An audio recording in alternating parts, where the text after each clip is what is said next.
All right, everyone, live here on Facebook and on YouTube. We are live for the Rental Kart Tuner Challenge. I am joined in the booth here with a couple drivers that'll be with us throughout the night in different parts. Braden Eves to my left, Brandon Jarsakrak here to my right. Guys, we've got tuners. There's $500 up for grabs. Light division, heavy division. We'll start with you, Braden. Who's you got your money on? Oh, I haven't seen a full entry list, but I got to put my money on Geeson. He lives around here. He's light. I know they're weighing up, but I still think it's an advantage to be light. Got to put my money on Geeson. All right, fair enough. That's a good one here. He lives around here. Brandon, who do you have your money on this weekend? I don't know. I saw A.J. Myers, John Berg, Jake French walking around with their helmets. I think it might be a little bit unfair for them advantage. I'm going to have to go with probably A.J. since he's in the cart a lot more than most of the tuners. So let's go with A.J. I don't know about all that here. I don't know how those guys got their names onto the entry list. I saw them walking around with helmets, so that's unreal. Because that would have put you on the entry list. Some of those I know. guys I'm kind of upset because I was tuning half today and half driving, so I think I should be in there. Well, in either case here, we're going to be going green, and here's the format for tonight, everyone. When we go green here racing, first up they have to qualify in. There's 24 slots in each class. It gets cut down to the top 15. So I'm not sure how they're going to do that bracket system. I'd imagine it'll be a merge overall. So it won't be necessarily the top 7 out of either group because the groups are randomized. But some of these guys are going to get cut before they even make it into the show to try and race and bump guys out of the way here. They've got to be actually pretty quick to get going. I think qualifying is going to be definitely interesting. I think it might get a little rough out there. Some people might not even make a lap. Yeah, it could be pretty gnarly here to get going. What do you think, Braden? You think we'll see some blocking in qualifying? I think there's going to be some questionable driving out there, but I think it's going to be exciting nonetheless, and I can't wait to see how it goes. Well, of course, everyone, we're live on Facebook and YouTube. It's going to be gnarly, as Brandon said. I'm going to step out because it's time to talk to some of our drivers. The engines are firing. We'll be going green here shortly. I'm also going to introduce our other co-announcer here for this weekend, Caleb Smock. Pass my headset off to him. He'll continue talking here with these two guys as we start to find our first guys to talk to us on camera and get set to go racing.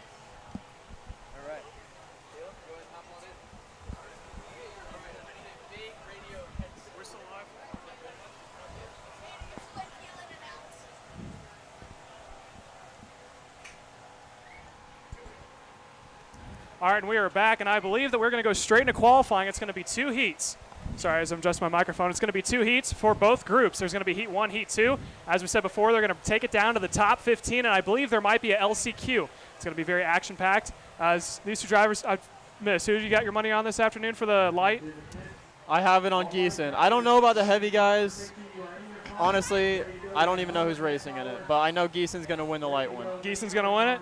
Who do you think? You said Myers? Yeah, I think Myers is going to win. Geeson's definitely a good pick, but I don't know. AJ's got a lot of laps, and he's been one of the best shifter drivers this year, so I think he's definitely going to – as long as no chaos happens, I think it's going to be interesting. I'm also going to have to agree with Myers on that one as well. You were on track earlier today. When the time was going on and the sun was starting to set, was the track starting to come in, or what are these mechanics going to have a field and they go on track with? Yeah, I think as the day went on, the track definitely came in a little bit more. It was a little difficult because we ran on like 2 corners of the track with a different configuration for the first part of the day. So like 2 corners had a lot of rubber, and then the rest of the track had no rubber. So it definitely threw a curveball at it. And the way the rubber was laid down in the 2 corners that we used earlier today was definitely a little bit weird.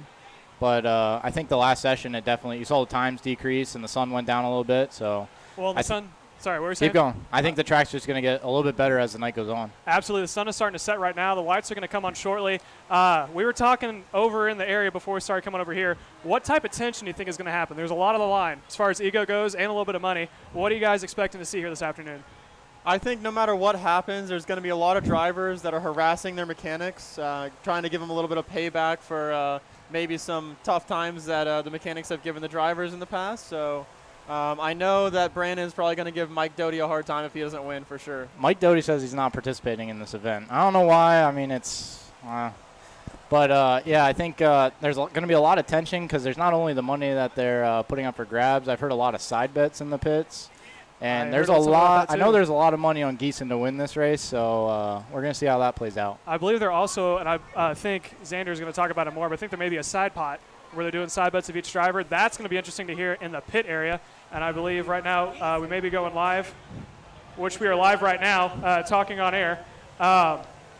We're waiting to stand by. Engines are on, I believe. Are we going to switch things over, Mr. Producer, to Xander?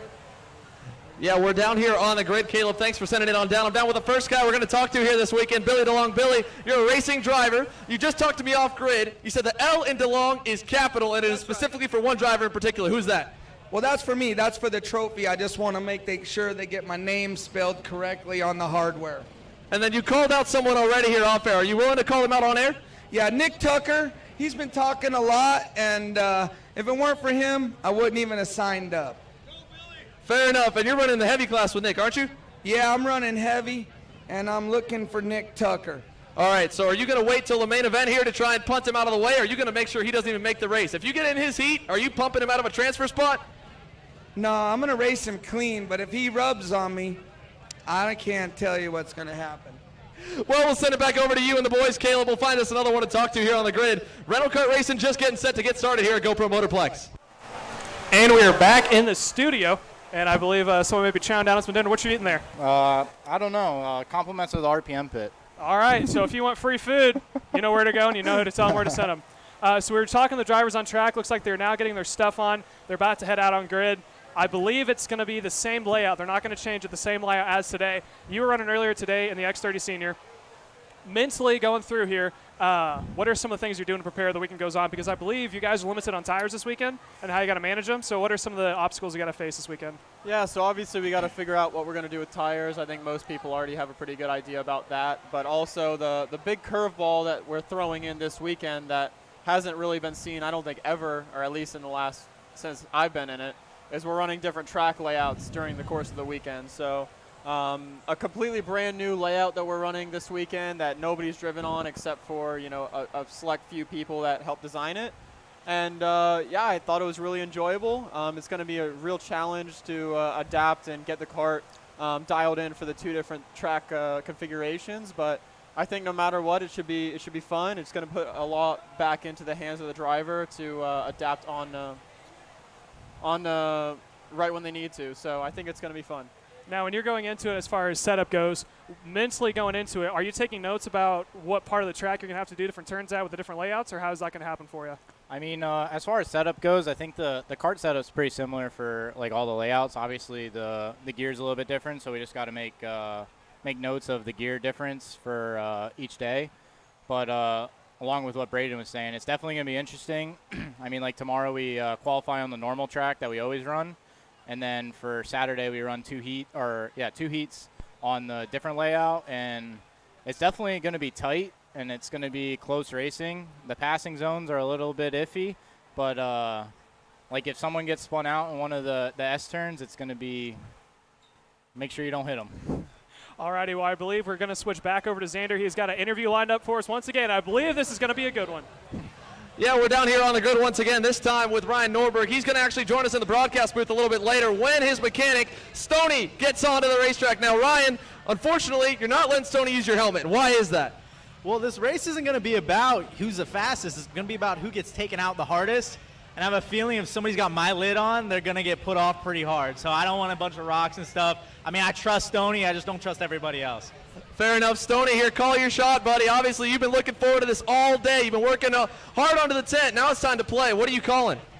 We're just going to go out there and represent Norberg Nation. Big. Boom, boom, boom.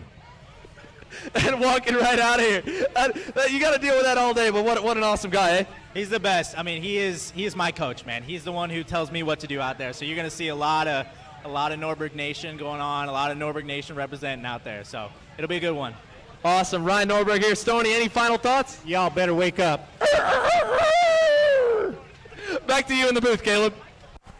All righty, thank you, Xander. That was a nice little owl call we had before we go on track here. Looks like the engines are firing. We're trying to get drivers to their cars. In the meantime, we were just trying to film how the weekend's going as we look now live on track. Everyone's starting to get buckled in. We're about to go hot here for the first qualifying. Again, top 15 is going to advance onto the final. Two groups, light and heavy. We're going to make it a little bit easier. Some mechanics are a little bit skinnier. Some are a little bit heavier. So for that reason, we have two different types of classes for them. Maybe try to equal it out a little bit. We're talking about the weekend. We're talking about how hot it's going to be. Are you guys having any concerns whatsoever about tires going on to next weekend or going into this weekend? I mean, yeah, we get two sets of tires to manage throughout the qualifying three heat races, pre-final and final. So it's definitely going to be, you don't want to burn your stuff up in all the heat races, but you still got to attack pretty hard because you can't risk losing positions because then you're not in a good position for the next race. So you definitely got to drive hard, but you also got to conserve your stuff. Absolutely, and it's going to be a hot one too. Physically, what did you guys do to get into shape for this weekend? I mean, I take it you guys already work out 24/7 probably for racing karts, but what do you guys do to stay in shape? Well, I don't really race go-karts too much anymore, so I'm always training for, I actually race Indy Pro 2000 mainly and always training for that, but this actually helps me a lot to come back in karting, where I grew up, learned everything, and just to go back, have some fun, stress-free weekend, so it's always a good time, but obviously always training. Absolutely, and I believe we're going to send it back to Xander. He's got another interview lined up. This time we're down here on the grid with team owner for Crosslink Competition, or team manager Sean Owen. Sean, you've got a couple guys that are joining in this race. The Chuck is here. Talk to me about your driver.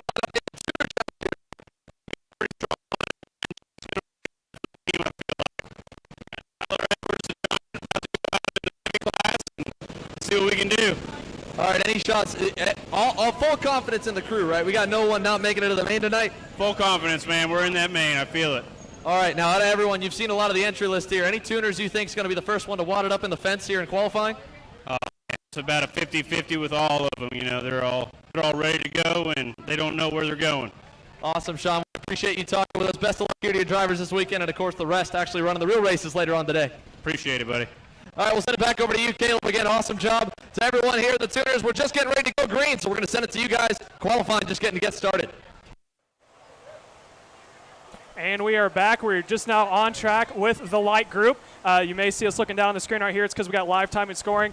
First couple laps are now coming to the books, and I believe that these are CRG rental karts. Looks like a couple mechanics started going for a little bit of a spin over there. Is that turn 6, I believe? Yeah, turn 6. Turn 6. And right now you can see that there's a lot of bump drafting about to come into play as the field's going on. We may see that as a larger factor. For those of you who follow karting, these are kind of like 206s. For those of you who raced way back, it's kind of got a clone engine to it.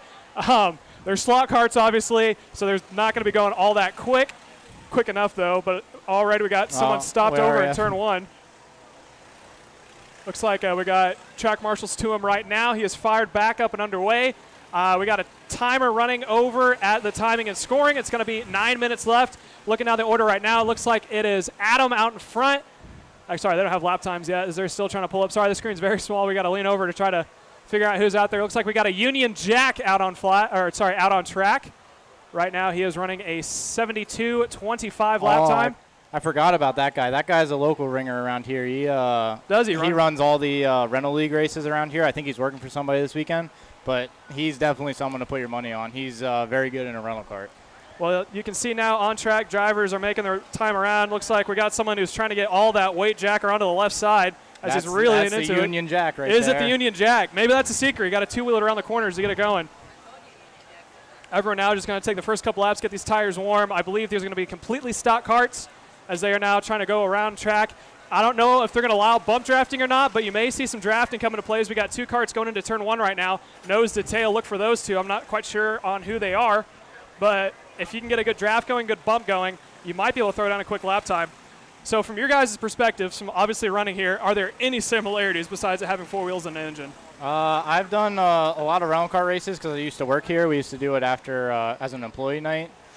The rental karts and the real karts don't really mix very well together. They don't? I mean, the tires on the rental karts are very hard, and the karts don't react quite the same as the real go-karts do. But it's definitely an experience, and it's good to do. But yeah, the real go-karts definitely handle a little bit better, but it should be interesting to see what happens.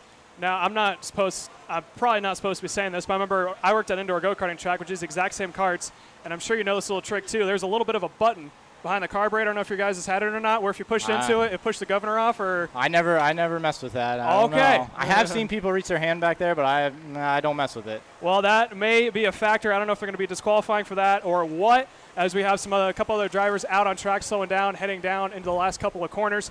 As of right now, it looks like it is Artie Carpenter out in front, Union Jack running in P2, Cody Johnson in 3rd, Tyler Montague running in 4th, Christian Tordo in 5th. Braden Eager now is falling back into 8th. It looks like Christian Tordo has moved up into 6th. All the times keep going back and forth, as I believe we're now about to switch it back over to Xander, who's got another interview lined up for us. All right, we're down here on the grid with Chris Weston.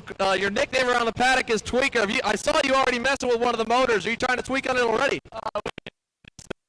Trying to figure out little things here to get the advantage on everybody out here on the lightweight division, you know. Being 125 pounds, got to stack 60 on it, try to figure everything out that we can get. Yeah, getting a bit of an extra advantage here. Of course, you got the weight you're sitting on. It's not going to be the most comfortable thing, but rental carts aren't comfortable either. Are you calling your shot? Are you going P1 here in qualifying? No. We're going to go probably hoping for just making it in the show. Like a top 6 would be respectable for sure. There's a lot of good guys in this lightweight division for sure. So we're just going to try for a top 6, hopefully in qualifying, and go from there. Yeah, well, I mean, we got a couple race car drivers and actually active drivers that are on the grid somehow got into a mechanics race instead of the retired drivers. We got guys that were racing shifters and X30 Senior earlier this season, just a couple weeks ago, some of them racing. Are we following any protests for these guys if some of those guys win? There's no protests being filed here. We're going to have to deal with it outside the fence later tonight where it's like a legal aspect. You know, we're not going to get kicked out of here. We'll throw some fists if we have to, you know. It's for $500. We're going to do it. Awesome. Here, well, good luck, Weston. Thanks, man. All right, again, back to you guys in the booth over there, Caleb. Thank you, Aaron. We are now looking on track. Time is continuing to tick away. Looks about 5 minutes left that we have in this qualifying session. You can see on track drivers now. Looks like a little bit of a slight contact there going into the double right-hander. All over the place. They're now starting to pack up side by side. Everyone's trying to throw in that quick lap time. They have 10 minutes, which is plenty of time to get your tires warm. Try to throw down a couple of quick laps. With all your experience here, about how long does it take for these tires to come into temp, and what's the sweet spot? I'm sure that they're harder tires than harder compounds, and it probably takes a little bit more time to get warm. Yeah, I would definitely say it takes a little bit longer for them to come in, so you're trying to position yourself towards the end of the run to try and get the best lap time. But honestly, if you can just get clear track with all this chaos that's going on out there, you're pretty much good. Absolutely, and they're starting to spread out now. We've seen a couple going nose to tail as they now make their way. I believe that is the lead pack. Union Jack currently on pole position with a 64.729. Cody Johnson's running it third with a 65.345. Tristan Toro rounds out the top three with a 65.388. Well, we're back here over in the booth, Caleb, back off the pit lane from all the wild guys there. Some of them, honestly, were being a little bit tame here, but you were just talking about who we've got top of the boards right now, and that, of course, Union Jack in cart number 2, Phillip Eastman. Now, he is a local driver. He's racing the rental leagues. I don't know if Brandon Jarscrack was talking too much about him, but he is super, super fast, and I don't know how he got himself into the race. You want to talk about superstars and special guys that somehow got a way in, and he was absolutely one of them. He's on the racetrack, of course, right now, a 10th up on Cody Johnson, Christian Toro, Artie Carpenter, Tyler Montague. Now let's take it over into the booth because we got a new special guest with us. While Braden Eves and Brandon Jarscrack take a little bit of a break, we've got Elliot Cox here in the booth with us with the Driving for Dyslexia Association Foundation, of course. Elliot, we want to talk to you a little bit. We'll bring it into the booth here in just a moment and talk to you about what we've got going on because you've got a really cool organization, and we're super happy to have you here with us calling some of the rental cart action today. Yeah, thank you for having me. So, Elliot, talk to me. Driving for Dyslexia, how did it start, of course? So I started driving for dyslexia when I was 10 years old. I wanted to carry on Justin Wilson's legacy from when he had dyslexia, and when I was little, he took me into one of his haulers and told me not to let dyslexia stop me, and any complications I had just to push through it. And that had really stuck with me, and when he passed away in the crash in Pocono, I just wanted to carry on his legacy, and how I thought I would do it was start this charity. And since I've started it, I've raised $135,000 for dyslexia and teacher training. That's phenomenal. $135,000, of course. Justin Wilson was a superstar. You yourself are on the road already to IndyCar. You've gotten looked up with Sarah Fisher. Tell the fans here watching at home your racing career and your background up to now. So yeah, I started racing when I was 5 years old. I originally had wanted a dirt bike, and none of my family thought that was a good idea. So we went to a Comet car sales, and we found a little kid cart, and my grandpa bought it for me just so I could drive it around in my yard. But that was before we knew that go-karts, racing carts, don't drive in the yard. So we got home and we tried to do it, and my mom called him crazy and wanted to know what the heck he was doing and why he bought me this little car. And we tried to put it in the grass, and it doesn't go in the grass. So we put it on my driveway, and I just started doing circles and fell in love with it. And my mom was actually the one who took me to the go-kart track for the first time, and I just fell in love with it. Awesome. Such a cool story here, Elliot. And, of course, this weekend, you're racing with K8 Junior, Will Power Kart under the MPG Motorsports banner. Practice day, got to do the alternate layout. We got the normal layout. You've driven the normal layout a lot. But the alternate layout, first time ever on it. Thoughts? I think it's a good layout. It's very technical. It's definitely a driver's track, which is nice. With all the good drivers we have, it's going to be very close, very good racing, and it'll be fun to see how it turns out. Well, it'll be really exciting, Elliot. We're going to be calling a qualifying here in the booth. Quick announcement for all the drivers in the pit area. Of course, the rental kart heavy division drivers can go into the Valvoline training room. They can go ahead and get their kart assignments. We're watching qualifying right now on a handful of different drivers. Right now, we're focused on Union Jack. That is Phillip Eastman on your screen as he goes through turn number 6. However, the top of the order has changed. Phillip Eastman has been bumped down to the 4th spot. In fact, it is a 10th and a half for Artie Carpenter. Artie, of course, is a longtime kart racer. He is a mechanic and tuner and driver coach under the Rollison Performance Group banner, and he is here this weekend, and he is doing a phenomenal job to start qualifying. Christian Toro, Alex Stanfield's mechanic. He is P2. Cody Johnson, Keelan Harvick's full karting tuner as well. P3 representing here. Hunt Brothers Pizza is the title sponsor for this event, Caleb. He's got to get out there and perform. We go to the rest of the top 5. Of course, it is still Phillip Eastman and Brady Egger, who is so close to Artie Carpenter. Those are basically adopted brothers. They're P1, P5. The order continues to change as different tuners kind of hitting their groove a little bit and figuring out the rental karts so far, Caleb. Absolutely, and like you were talking about earlier today, there's been a lot of tuners who used to race karts themselves. Maybe it's been a couple of years, and they're just now trying to get back in the groove of things. It's not 100% like a total race kart, but it's very close. So it may take them a couple laps to get into it. The times are probably going to continue to drop as we go down through the rest of this qualifying. What I'm interested to see, though, is the second qualifying. We got some heavy names in that second group. I believe that this is light out in front. It's going to be stacked fields all the way through. It's interesting how they're going to get them back down to that top 15. I have a feeling that when it comes time for the races, it is going to be very intense all the way through. Just had a new driver jump into the top 3 here. The checkered flag is flying. A couple drivers have already started slowing down. This is the end of our qualifying session here for the light division. Couple names on there you might recognize, Elliot, but I know that your tuner, he's going to be in this race as well. Talk to me. Where do you think Mr. Austin Fairfield finds himself out? I think Austin is going to do all right. We'll see. He says he's going to try to monster truck a couple curbs, so we'll see how that goes. Yeah, the rental karts aren't necessarily the nicest thing when you get over and monster truck a couple curbs, but in either case, it'll be very entertaining to watch here on the microphone. Yeah, for sure. Elliot, we're going to let you go here. We'll bring you back in maybe for another session as we work our way through the rest of the day. Give you a second, a little bit to breathe, maybe give a couple words of advice to Austin before he gets back in the go-kart. Okay, thank you. And then move on here as we watch through the end of qualifying for our light division. We're going to try and get some more interviews throughout the night and get some more of our superstars here in the pit area. I'm going to pass it off to a couple questions here in the viewer stream, actually. We just got over the microphone, so if you want to pan back over to us here, Caleb Smock and myself will explain what we've got here tonight. So, again, we talked about the transfer spot, how that is being sorted. So, again, these guys are going out. They are qualifying right now to try and make it into the show. This is their first initial session. In fact, we're still figuring out on the broadcast side as things were a little bit changed up. They changed the track format on these guys to surprise them last second, put them back on the original layout. They had told them they were going to run on a different layout, pulled the cars back out under them, Caleb, and now they're back on the standard layout. It's changed up, so nobody's done any testing. No one was anticipating being on the regular track. Here they are, first session in. Tyler Montague jumped up there, but overall, Artie Carpenter, former X30 senior national level driver, was a top 15 contender in his last run at the SCUSA Super Nationals. No surprise we got him top of the boards. Absolutely not. And like we were talking about earlier when you had the other two announcers on, it's a stacked field this year. They're announcers from, not announcers. There are mechanics from all over the place, from different backgrounds who are going to be running. I was shocked myself when we were sitting in the driver's meeting. They told us it was going to switch back to the other track. This is the national layout. Most drivers are probably familiar with this track. On the mechanic side was probably setting it up. Now they're trying to get familiar with it as a driver. The sun is starting to set, and you can already see the track starting to cool down. You definitely can look all the way around and see how gripped up this track is as we have a new commentator up in the booth. Yeah, Paulie Massimino is joining us. Paulie, you are part of the Hog Riders squad, and we just got some interesting news from Connor Zillis. You want to tell the fans? Yeah, so we decided we're going to give a shirt to the winner in the light class. The light class. Thought we were going in the heavy class with a new shirt. We're doing both? Well, we thought, the heavy guys were a little bit bigger. We didn't know if we had their sizes or not. So we just decided to go with the light class. Fair enough, Paulie. Now talk to me. You've seen the entry list. You know who's going to be out there. Saw a couple guys you were racing against in Road America or out on the racetrack somehow as tuners this weekend. You got your money on anyone in particular, or anyone you got your eye on, at least for some fireworks? I think it's going to be interesting. I put my money on Chris Warheim. he's been pretty confident, so I feel like he's going to do pretty good.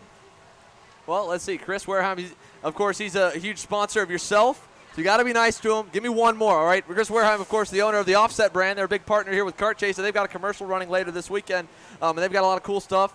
But beyond sponsors, beyond everyone else, Wareheim obviously is a good pick. He's a long-time kart racer, long-time front runner, was in the seat in the KA kart just a couple weeks ago. Anyone else you got on your money on here, or someone that will really make some fireworks on the racetrack? Are we talking about the light or the heavy or either? We can talk about anyone here tonight. Any tuner you want the fans to be like, watch out for that guy when he gets into a race situation. Obviously you got like AJ Myers and all the people that shouldn't be in it, but Mike Geeson. Mike Geeson is still my pick from the live kart chaser that we did. But I will say Piggy. Phil Pignataro? Yeah, I've been watching him race. He races like the Briggs stuff when I'm down in Florida doing that, and he waxes them. So, I don't know. Maybe he'll whip something out and pull it together.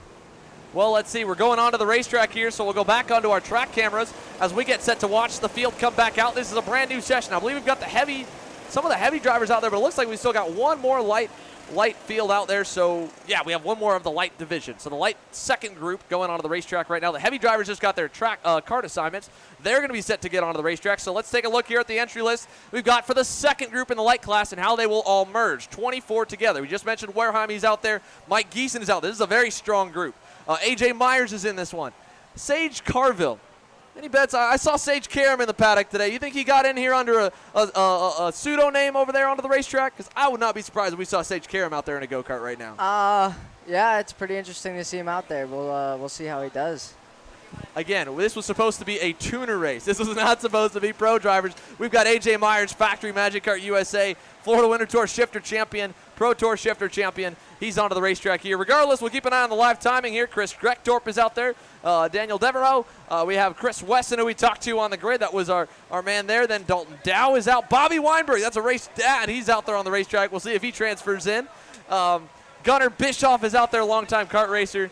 Obviously, some of these names, a lot of them are East Coast guys, not necessarily Midwest guys here that you may recognize, Caleb. But we're going to get started. We'll see as they all start to shuffle for position. We had a couple passes right there down to turn one. Everyone trying to find a little bit of a toe. And look at that. They've already pounded the barrier at turn two. Look at that. Chris Wareheim ready purple. I think that's how you read it, right? But strong first lap. When they came, something I noticed when they came out of it, they went straight, almost like into a race. AJ Myers, I believe, is currently out in front. Or I think he may have fallen back in a second. Again, the Track Magic factory driver. Again, I don't know how some of these mechanics, quote unquote, were able to get into this race, but this group right here is going to be a good one. They're trying to get themselves single files. We got one guy skipping over a curb, goes way on the track, sideways, able to save it. This is just a little bit of a taste of what's yet to come here this afternoon when we get to the races. We're focusing on a couple guys coming out of the hairpin here. We'll try and identify. A few of these guys have their standard helmets on. A few have the standard GoPro Motorplex rental kart helmets on. And we'll tough to try and zoom in, see if we can get the kart numbers as they work their way around the full racetrack here at GoPro Motorplex. But nonetheless, Wareheim tops the boards right now. Dalton Dow second. Chris Grektorp is third. AJ Myers is fourth. Chris Wesson is fifth. You know that cut line is going to be somewhere around 7th or 8th. Only the top 15 will transfer overall out of the 12. I would imagine it's going to be an overall merge on the lap times. A 66.42 on that time for AJ Myers. 65.7 for Wareheim. He'll go back to the top of the boards. Chris Grektorp, of course, full-time tuner as well. He's raced a while back. He is second. But we have had a bit of a shakeup. Geeson there jumps into the top 5. He's into 4th as we watch our drivers continue to work our way through the bowl, qualifying here beginning for the rental kart tuner shootout, second group for the light division, Caleb. Absolutely. It's currently about 7 minutes and 20 seconds left in this qualifying run. Drivers are still making their way around. They're starting to spread out. And when they first came out of the pits, they were all bunched up, going nose to tail, running in a pack. I think everyone realized it's probably better for them to spread themselves out, maybe get a little bit of a gap, because you need a fast time. It's not if you go out there and set a time, that's where you start. They're only taking the top 15. AJ Myers has been all over the top 5. One point I saw him fall all the way down to maybe 11th, shot right back up. It shows you how close his field is and how some of these fantastic drivers who have raced the SCUSA Super Nationals and done well may have a chance of being bumped out of the top 15 and not being able to start this afternoon. Well, we've got a new driver joining us in the booth here, and we want to talk to him while qualifying continues to roll.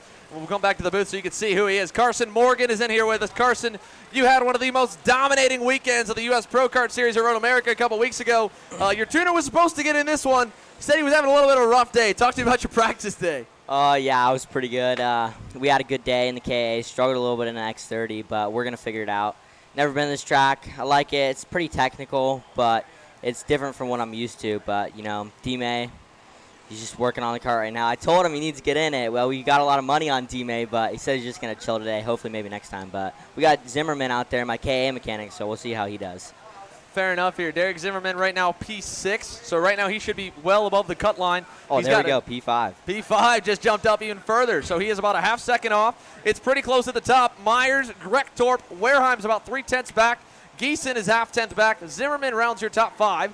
Daniel Devereaux, Bobby Weinberg, Gunnar Bischoff. Dalton Dow, that was someone's pick for earlier on a lot in this race, and I think we are on A.J. Myers here over to turn number 2. That is the Magic Kart T-shirt.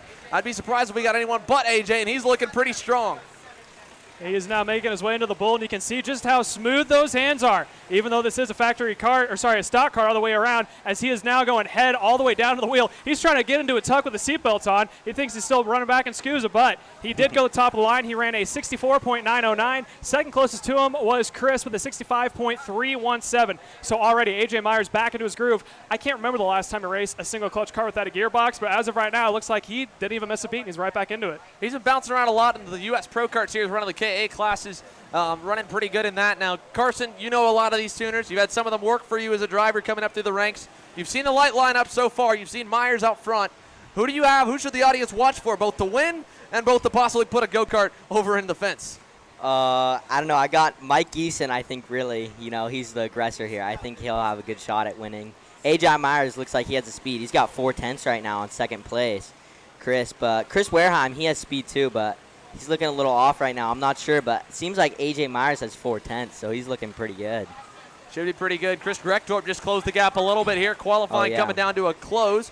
4 minutes to go. And now, Carson, we have you on the mic here. You're one of the guys, a part of the Hog Rider squad. And I'm pretty sure, correct me if I'm wrong, the story goes, a couple guys having some fun over at Utah saying, I'm just riding my hog out there today, talking about your go-kart. And now you got a T-shirt line. Exactly, yeah. You know, it's a bunch of friends out there having fun, and then ideas just pop up.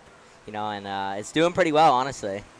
It's pretty good. Sold a good bit of T-shirts already today? Yep, second day. We already got, half of them gone almost, so it's doing good. Awesome. Well, Carson, we're going to let you dip out of the booth here. We're going to bring a couple more guys in throughout the day. Want to wish you best of luck here in the X30 Junior KA Junior classes. Hopefully we'll talk to you a whole lot more this weekend. Sounds good. Thanks so much, guys. We are now approaching 3 minutes left in this qualifying run. We still have 2 more, and I believe this is the last group for the light. It's going to go switch over to heavy. 2 groups for that. This is the one I think is going to be interesting is the one next one. You got a little bit of the bigger drivers. Typically, they don't have as much give as the lighter drivers do when it comes to running on track. More grip means more action, but I believe we're going to switch back over to Zander because we have another guest in the booth. Yeah, we do. We have Ryan Norberg here in the booth with us today. So, Ryan, we talked to you a little bit there with your mechanic, Stoney. He's getting set to go out in the heavy class that'll be coming up really soon. Helped you out a little bit throughout the day here today. How was your day, first of all, on the regular racetrack with the practicing on the 2 different layouts? Well, my day was fine. It's a normal day. It's a normal practice day. What I'm really focused on is getting my guy, Artie Carpenter, to the front, keeping him up there. You know, this whole time, all career, he's been giving me hand signals. It's my turn to return the favor, let him know all the things he's doing wrong in one lap. So he's got it done so far. We're counting down the minutes. I know we're pretty nervous. Our team's ready, We're ready to change anything if we need to, but we're ready. 2 minutes left. I think he's got it done. Change anything that you need to here. What kind of – are you talking changing signals, or are we going to boot Artie out of the seat? Because there's no adjustments you can make in the rental cart. Well, I think there's more than you think mentally. I think if we can get him in and get him in the right mindset, we've got another 3/10 in it pretty easy. But Artie's getting it done, man. I mean, if you saw him out there, he was smooth. He was consistent. Made a few mistakes. You should have watched the YouTube video, and he didn't. I had a whole video on qualifying, and he skipped that one, and it showed. It really showed. He's over there. Artie Carpenter being a good sport, of course. We've got just about a minute and a half here in qualifying in this group. We just had an upset. Derek Zimmerman just went to the top of the boards over A.J. Myers. Myers put like 7/10 on these guys in the first few laps. Now everyone's gotten more time to figure it out. Are you feeling a little bit of deja vu watching this like third person compared to the times from Homestead and all those practice days? Heater down early, and then everyone gets up there, and then all of a sudden you don't end up with a checkered flag? Hey, man, that happens. I'm sure AJ's used to it. He's got a lot of experience under his belt. Honestly, with these tires, they're so hard. I'm sure he might have worked them up a little too early, fell off a little bit in the end there, but you know, he's probably just saving some time and getting a good slipstream in. I've been watching his lap times, and they've been falling down, you know, quite a few seconds. So, you know, he's probably just trying to set up a toe and get a good run. But like I said, I think Carpenter really set the pace. Carpenter and Toro really set the pace out there with some 2s and 1s. I mean, I don't think you're going to see that in the session with 2 minutes to go, 1 minute to go at this point. It's tough, too, with these rental kart tires. Every session after the first one, as soon as they get hot, unless they have time to cool back down, usually slow up a good bit. So while guys are figuring out the racetrack and figuring out the kart they're in, of which side might be banged up a little bit, where the toe's knocked out or something like that, GoPro Motorplex does a phenomenal job keeping them clean. But with these guys mobbing the curbs as hard as they have and hitting each other in just qualifying, as you can see, again, a lot of them already cutting straight through turn number 2 chicane, right by the barrier and then down the back straightaway. It changes things a little bit, but Caleb, I think Ryan's right. I don't know if we're going to see anyone get down to those 64 2s and 1s we saw in that first session. I think if they're going to, they're going to have to do it now. There's about 40 seconds left. You got to make it back to line if you want to get another chance at a lap, and then you got to run a clean lap. There's a 3-pack now making their way down into this bottom hairpin. They're all running nose to tail. Keep an eye on them. They might have a chance here to try to push together and get a little bit of a draft and a toe going. Coming now across the line, I believe this is going to be the final lap for a couple drivers. It is still Derek Zimmerman out in front. He's running a 64.497. A.J. Myers still not able to crack, and he is at a 64.569. I think Norberg may be right. He may have used up all of his sauce in the first couple of laps, used up the tires. I think he kept pushing it, kept the tires too warm, and now he's not going to be able to recover from it. AJ's going to get it, going to get a good, he just threw down a good lap there. He back up to the top. But yeah, he'll throw down something. He's got, you know, he's got that clutch gene. He's got that ability to pull something out. You know, last second here, he just got the white flag, and he was able to throw a better lap down and put himself on the front row of this group here. But yeah, you're not going to see anything close to Carpenter and Toro. Those guys were really, you know, working it out, setting their karts up in the right spot of the racetrack, and throwing down a good lap. Absolutely. And A.J. Myers, of course, a top-tier driver himself, so that makes it even more impressive that Derek Zimmerman got within a tenth of him. Chris Grekdorp, who had not been racing in a while, within 2.5 tenths. Mike Geeson, he rips, but he rips in a lot of different go-karts than the ones we race nowadays. Yeah. He's usually out here in a vintage kart that weighs maybe 80 pounds with 2 engines on it with skinny tires that, like, don't even stick after 100 laps of touching them with your fingers. Yeah. Somehow he goes up P4, and we look towards that cut line. Chris Wareheim, he looks like he might be okay, but if they merge the lap times, I'm not sure where that 7th, 8th place group in that first group, he might get bumped. Yeah, I'm not sure. I mean, that first group definitely had a little more pace than this group. But, you know, honestly, these qualifying times, they mean something right now, but once you get 2 laps into that main event, it's going to get pretty hectic. These guys are going to be throwing elbows, and it's not going to matter who's fastest right now. I mean, if somebody can get out early and stretch it away, maybe you'll see somebody check out, but it's going to be pretty hairy. Oh, man, I think we got some special news here with a couple drivers that are going to be a last-minute add here to the group, or at least coming down. We're going to wait to hear on more of that as it comes, but super, super interesting stuff of who we'll have on the heavy list, because we had no idea who was going to be on the light list. It is new for us, just like it is new for you guys back home. Of course, if you are watching us on YouTube or Facebook, make sure to hit that share button. Make sure to like and comment.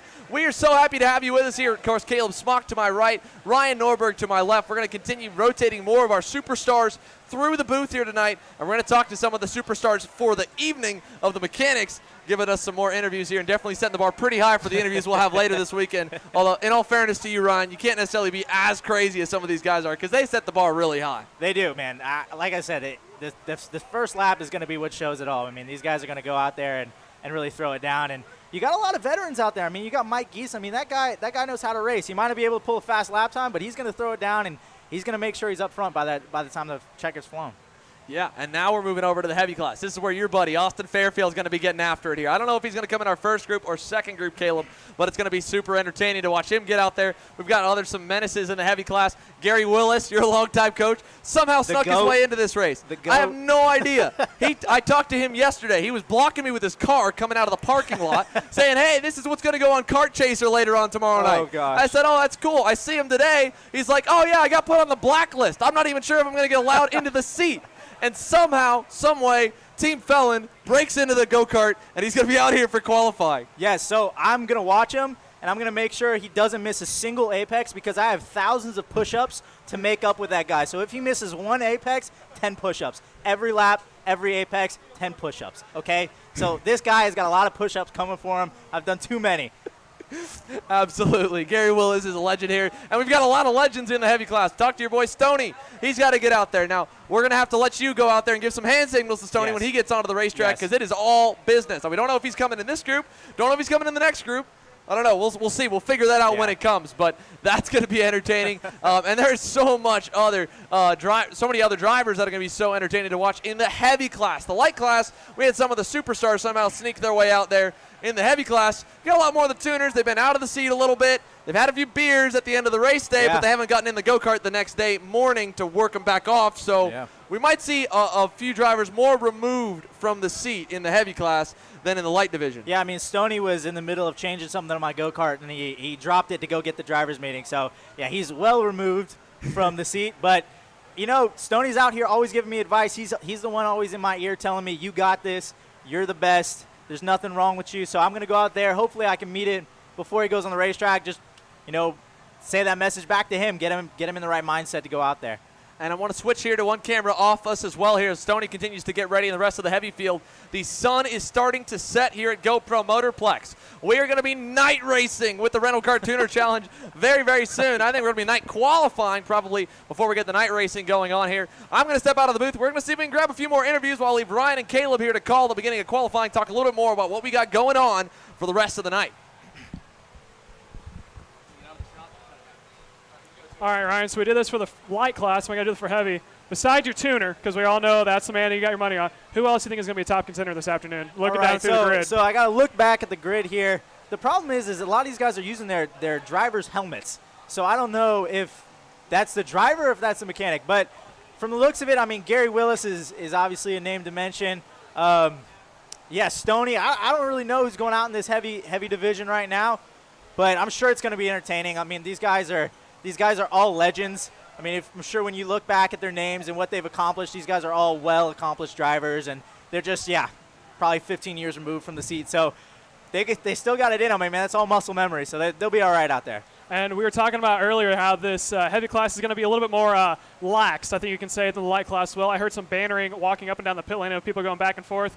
Austin Fairfield, obviously from my hometown of Indiana, he is going out in Group 1 apparently. That is Sean Burkle told me he's going out in Group 1. He personally told me that he was going to wait to start drinking until after this race so he can save as much weight as he can. I've heard a bunch of drivers say they're going to be smashing curbs and they're going to be pushing each other over the place. I think this heavy class is going to be where it's at and all the entertainment for this afternoon. Oh, for sure, for sure. I hope they actually did drink a little bit. It'll probably ease some of the nerves of these guys. I know some of these guys act like they're cool, but they're taking this serious. I mean, there's so much bragging rights on this because these guys don't get in the kart ever. So this is it. This is like the world final for these guys. And they got to do it tonight because if they don't, they got to wait another year before we can do this all over again.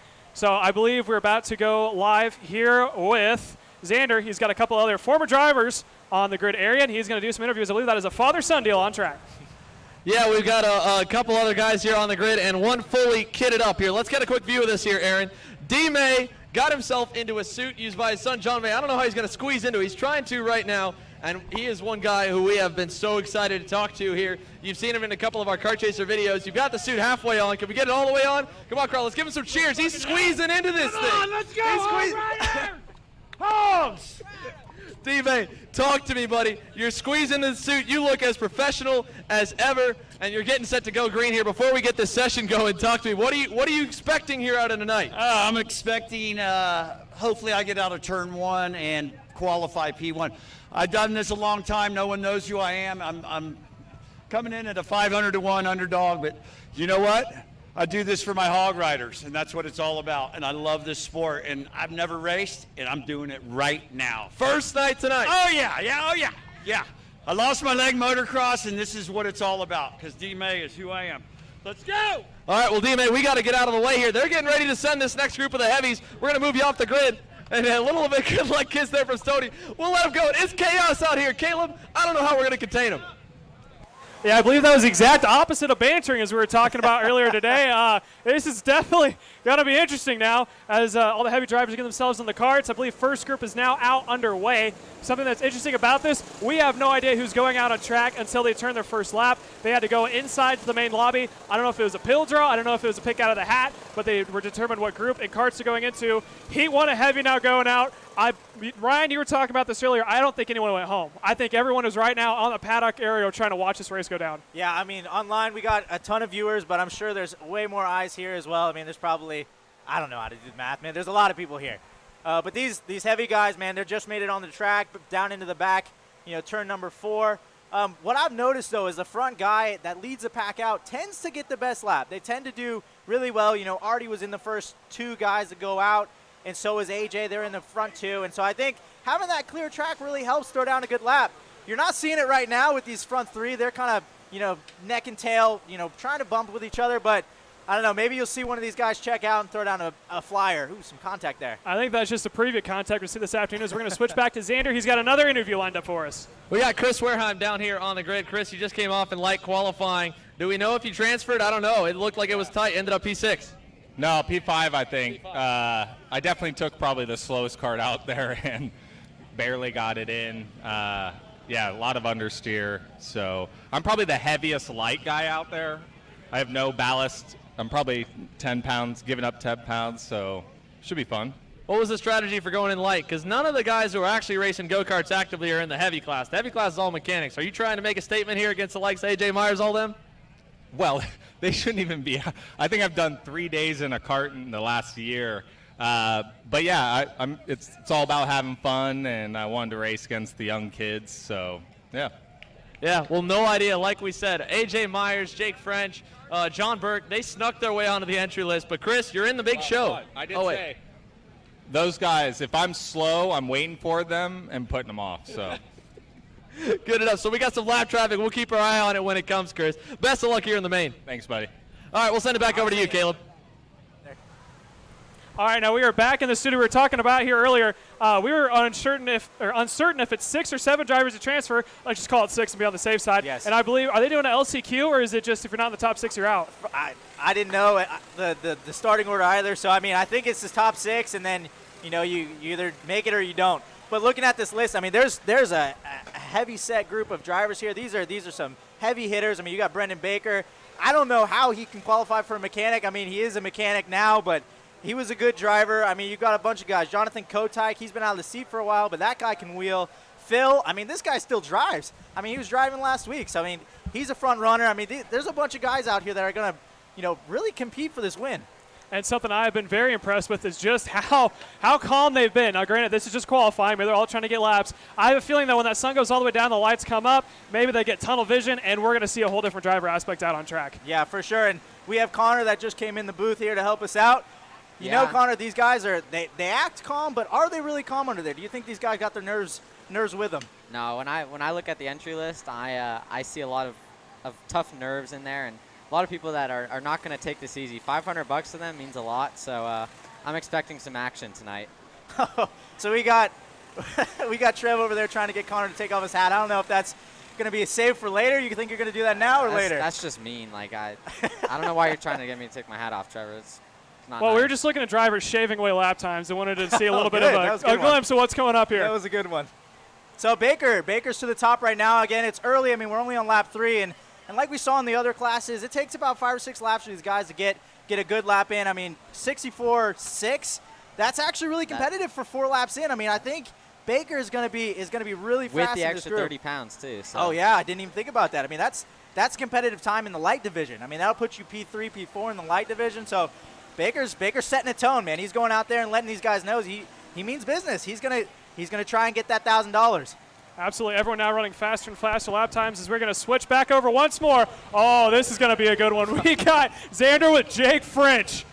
Jake French down here on the grid. We talked about drivers somehow sneaking it in. First of all, you were going to look for the light class, then backed out. You've been racing a lot recently. And then during the drivers meeting, you said you registered for heavy? Yeah, there was only one spot left between both groups, so I thought I'd throw myself in there. But I've been in a go-kart literally 7 days in a row, so I was like, you know what, I'm going to sit this one out. But the one race I'm mechanic, and I don't get to race, there's a race that I can race, so why not race it? Fair enough here. And you have you driven at GoPro Motorplex before the USPKS stuff at all? Nope, this is actually my very first time here. All right, that's at least a fair enough assessment here. A.J. Myers has won national races here, so I don't know how he snuck into the light group. Stepped pretty close, but the thing with the karts, it's random kart draw. You got confidence? What number you got? I got number 18. Has nothing officiated with me in racing before, but, we'll see how it goes.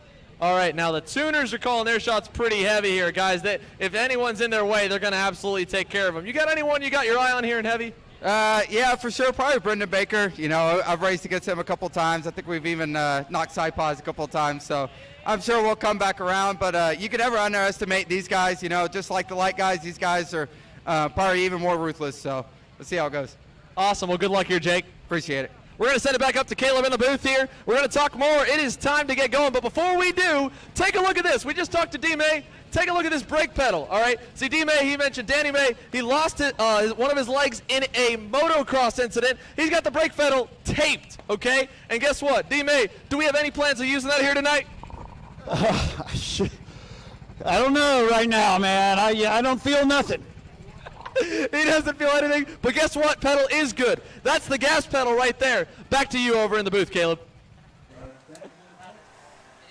All right, now, Ryan, correct me if I'm wrong. Jake French is currently P2 in SCUSA for the Shifter Championship, isn't he? Yeah. Jake and I have some unfinished business. We had a rental kart race a while ago. He got the better kart, so he beat me. So I really wish I was a mechanic for this race so I could have gone out there and raced him. But, yeah, I don't know how much of a mechanic he is, but he's definitely going to be a strong contender in this field. He's got the skills. He's a front runner. He and AJ are in the same class together. So maybe you can run back and change a tire real quick and hop into this race if that's all it takes. We got a fantastic qualifying session going on right now. We got about 3 minutes and 30 seconds left. As of right now, it looks like we got Mega Hipster Tate is the racer name. Not quite sure who that driver is. They're out in front with a 64.113. We got Baker P2 with a 64.443. TJ running in the third spot with a 65.189. Edwards running in fourth with a 65.224. And Chris James rounds out the top five with a 65.478. Well, we got another qualifying session to go with heavy. As you can see, it is a lot of fun out here on the paddock area. This has been a fun event so far to work, and we're not even into the races yet. We are absolutely not in the races yet. Back up here in the booth, we're going to give Ryan Norberg a little bit of a break. He's been on the airwaves for a good bit, working hard for us. Connor, we've already got on the social media. Have we talked about your new little setup? No, I don't want to talk about it too much either because it's a little embarrassing. $250 is a lot when we're talking about a haircut. So I took the $250, lost my hair. Well, not all of it. I lost the top chunk of it, which is even worse. Come on, Connor. You got to show the fans here. Go to the booth, Kyle. Let's take a look at this. Hat off. Let's see it, Connor. All right, it's got to come off here. All right. Because we're going to show it on Happy Hour more. Attaboy! $250. All for a good cause. We're going to donate 100% of that to the proceeds. We're going to send that over to the Driving with Dyslexia charity with Elliot Cox, which is so cool. And are you going to keep it like that for the rest of the stream? You can. They took my hat. So they stole it away? Yeah. So I'm stuck like this for the rest of the stream.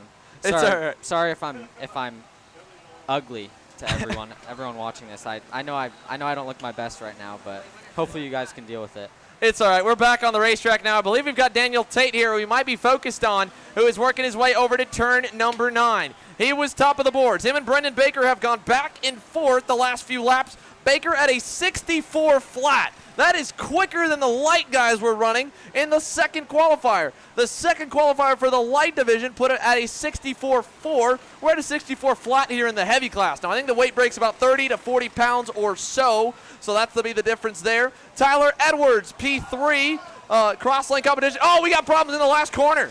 We just had the entire paddock area take a look over the final turn. I'm not sure what we've got in the last turn. Little three-wide action, I think. Yeah, that must have been it. They're racing hard already here. We are still watching Daniel Tate down the back straightaway. We've watched a few of the field come through turn number 4 now. Oh, man, what a wild way here to start this session. Baker, Daniel Tate, Tyler Edwards, crosslink competition mechanic. Austin Fairfield here getting up there. He's doing all right. P4, TJ Nevels, one of the guys from the Midwest. He's hanging with the Franklin Motorsports and Merlin guys. Chris James is over there. That is a local karting dad. Jonathan Kotick down in P7. Juggy, Connor, you've seen him. He's been around the OGP 10 to Mike calling go-kart on that one. Really? I find it hard to believe he's a second and a half off. That is a big gap to try and figure out here for Jonathan Kotick. Billy Long there, P8. I think that should actually say Billy DeLong. I don't think that should say Billy Long. Is that? Yeah, it's Billy DeLong for sure, but yeah, Billy Long for the day. We talked to Billy DeLong here. He said make sure it's a capital L so that way you've got the right spelling on the trophy. He's right now on the outside looking in to make it into the main event. He's down there in P8 right now. He was talking pretty confident earlier before, so we'll see if he's able to pull it together and put it back up in the top 6 so that way he can make the final. Austin Miles as well is way down there. He has 2.4 seconds to find. I don't know if he got stuck with a rough cart. Phil Pignataro. Paulie was hyping him up, and he's down in P10. What's up with that? Paulie was hyping him up big time, and he's all the way down in P number 10. And on top of that, Phil came to everybody on happy hour after we made our picks, and he didn't get selected. And he was giving us grief that we didn't pick him. Look at you, Phil. You're way down the order. We'll have to talk to him after the session and see what his thoughts were. And then, of course, Bjorn Bovum. He's down there in 11th. He made his TikTok debut on Kart Chaser a couple days ago. I saw that one. Here, we'll move this way a little bit. So, moving back here, Brendan Baker, Daniel Tate, Tyler Edwards, Austin Fairfield, checkered flag as they came across the line. Tate and Baker there safely, of course, into the main event here later on tonight. Tyler Edwards, Austin Fairfield, they should be pretty good. The guys a little bit outside the top 5 are on the edge, though. I'm a little worried about because that second group might be a little bit stronger. 1.1 seconds off for TJ Nevels. It is 1.2 seconds for Chris James, 1.5 for Jonathan Kotick. And we know they're only taking the top 15 overall into that main show here later on tonight. Kotick, he's right above the bubble in his session with Billy DeLong right there behind him. But if they go any bit quicker than what is he at, a 65.57, that's not a high bar to try and reach here in this second session. Yeah, for sure. Baker and Tate really impressing me here with the 64.0 and the 64.1. That's fast if we're comparing against the lightweight guys. Just about. I probably would have been pole. Baker probably would have been on pole in both classes, and he's 30 pounds heavier than the lightweight guys. So something cool to see here. I believe part of that reason, too, is the sun has almost gone completely down. The lights are now out. The track is starting to cool off. It's been hot all day long. It held on to that heat, starting to cool. I can't wait to see what the light guys are going to do when they go out for their actual feature, because the track is going to be perfect condition almost. It's going to be dark, lights are going to be out, track temp's going to cool off, and I believe it may be a little bit of gripped up race, and the rubber's been laid down all day. When it cools is when it usually starts to get agitated, and it grips the carts up really well. And something, Xander, I can't get over is the energy up and down the paddock. Everyone is up on the fence, having a good time, socializing. This is a fun event. I don't know whose idea it was, but they definitely deserve a raise. This is a super, super fun event, of course. Eric Jones with IAME USA East, Dan Brewer with GoPro Motorplex. Huge kudos to you guys. They have put on a phenomenal show here. They have also made it possible for all of us. A huge thank you to Hunt Brothers Pizza as well for the title sponsor for the event. Kevin Harvick has been huge in helping everyone put this together with his KHI management group, has brought a lot of eyes to this event. We had Racer.com do an article about this live stream. Austin Cindric's coming. Will Power's coming. We've got even more names we have yet to announce joining us in the booth. It is going to be super, super cool, super, super fun. And speaking of fun, we need to talk to a few more guys here during this break. Connor, Caleb, I'll leave you guys to talk about what we just had and the names we had as well coming up later in the night. Sounds good, Xander. All right, it looks like we're going to have a little bit of a downtime. The next group is now making the way into the carts. Drivers now strapping themselves up. Looking down, again, we can't see who's going to be on track until they actually do send them out. We were just looking up and down from the interviews that Xander was doing. We had French. We have the dude who's going to be duct taping duct taped his, was that the brake pedal? Duct taped back? Yeah, he's an amputee, so he duct taped his amputee foot to the brake pedal. Okay, yes, he did. He looks like he is having a great time. I believe his son may be racing with him as well. I'm not too sure about that, but if I he saw is, him in the pit lane with him. Yeah. But we got some other big names. This is going to be a great one. This is group number 2 of Heavy. We're about to send them out on track. Like we said, the sun's going down. I don't think the sun's completely down yet. I think the track's still going to cool off. We still got some. It's still going to cool off in the next 30 minutes or so. So I'm looking to see some times in the 63s coming here shortly.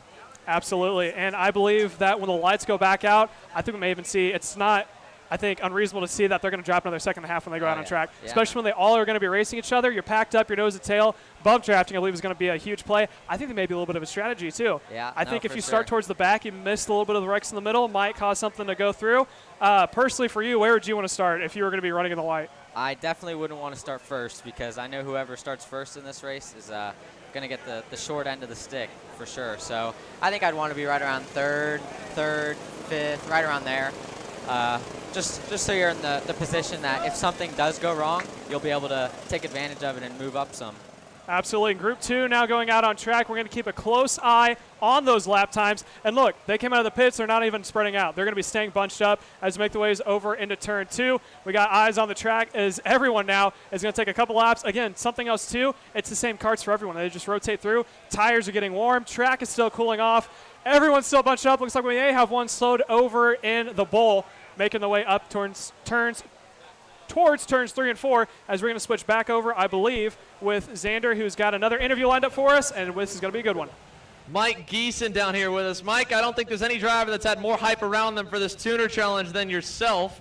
Of course, you're a local here at GoPro Motorplex. You live out this way now. You grew up in upstate New York, moved down here to North Carolina a couple of years ago. You've been out on these rental carts maybe a couple times. You've been a couple times around here. You ended up P4 in that first session. Is that right? I believe so. Yeah, it was all right. I honestly just trying to have some fun. There's really a little bit of pressure from all my friends that are put on me, so that's kind of cool. But, yeah, there's no strategy. You just go out there and wing it. Yeah, and so we just got word. So there is going to be an LCQ here tonight. Phillip Eastman, we talked about him. He's a guy who is a local rental leaguer here. He's a tuner as well. He got messed up a little bit on a cart that time. Ended up having to go. He's going to have to go pull from the LCQ. I think he was 16th. First guy bumped out. I'm not sure who else didn't make the cut line. You got anyone you think that maybe is going to put some fireworks on the LCQ or in the main, if you know who's in the main? I think both races are going to be, you're going to need body bags for these things. So, yeah, it's going to be awesome. Definitely looking forward to it. Thankfully, I'm not in the LCQ. And, yeah, we'll just go from there. But I think Warheim's going to be up there. I don't really know who else because it's hard to tell, like, who's, in front of you or behind you. So you're just racing the go-kart. Awesome. Here, well, Mike, we wish you best of luck. Of course, you're working hard this weekend. You're playing a little bit tonight. Should be a lot of fun here later. Yes, sir. Appreciate it, guys. Thank you. All right, back to you, Caleb. All right, thank you, Xander. We're back in the booth, and it looks like group number 2 for qualifying is still continuing underway. Roughly 8 minutes and 30 seconds left. Already, we have seen drivers send it off the track time and time again. They are trying to mash those curbs, trying to cut a couple of tenths off here and there. Obviously, it's going to add up over time. Scrolling down through the field here, looks like we have some drivers maybe not picking up some lap times. Jake French is on track as everything's still starting to sort back out. Looks like it's Nick Tucker currently out in front with the 66.974. Jake French currently P2 with the 67.363. Josie Zanella running in third with a 69.613. Chase Dow currently running in fourth with a 71.296. And Gary Wills rounding out the top 5 with a 71.387. For either of you guys, obviously going to keep dropping time because that was just lap 1. Do you guys foresee, what is your guys' prediction for this final? If I were to pick one person in this field, I would definitely have to go with Jake French. He is a quote-unquote mechanic, but I would call him a driver. So definitely looking at Jake French's name.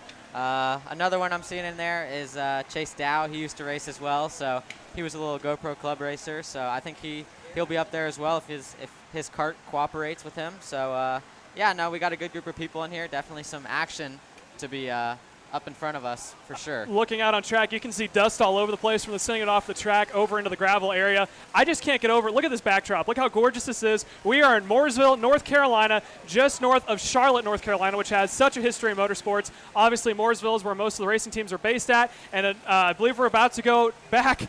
Oh, this will be a good guy. AJ Myers about to tell us how good of a mechanic he was out on track. Yeah, AJ, first of all, I know there's a couple guys that were trying with some fake names. You didn't even try a fake name at all to get into this. I mean, you can't. Everybody knows who you are. How did you swindle your way into a tuner race as a multi-time shifter car champion this year? Well, I didn't sign myself up, so it got me in. That's all I know, and I'm here racing, so let's get it. And, of course, now you live out here. You work full-time out here. This is one of the few races you don't have to drive like 12 hours home Sunday night to make it in for work on Monday morning. Have you driven the rental carts a good bit? Haven't moved out to GoPro Motorplex since? Well, my boss loves to run them. I've been out here once or twice with him, but that's about it. Now talk to me here. This LCQ is going to be qualifying. The only races we're going to get are the main events. Is there anyone that's already come up and trash talked to you since you went to the top of the boards in quali? I don't know if this is true or false, but Jerry Brown told me $100 to take me out, so I'm going to be aware. We got 200, so any higher bidders out there?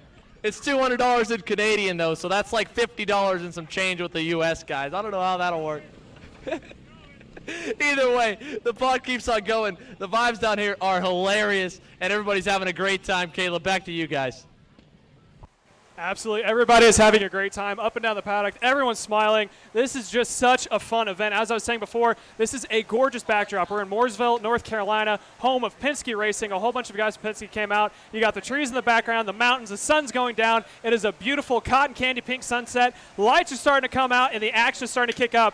I don't think we have seen one lap without some drivers sitting it off the track in some part of the area, kicking up some smoke. Do you guys think that that's just a little bit of a taste of what's come for the future, or how do you think this is going to pan out? Yeah, I think it's going to be a pretty exciting feature. It's going to be a lot of crashing, a lot of cutting the track, at least I think, in my opinion.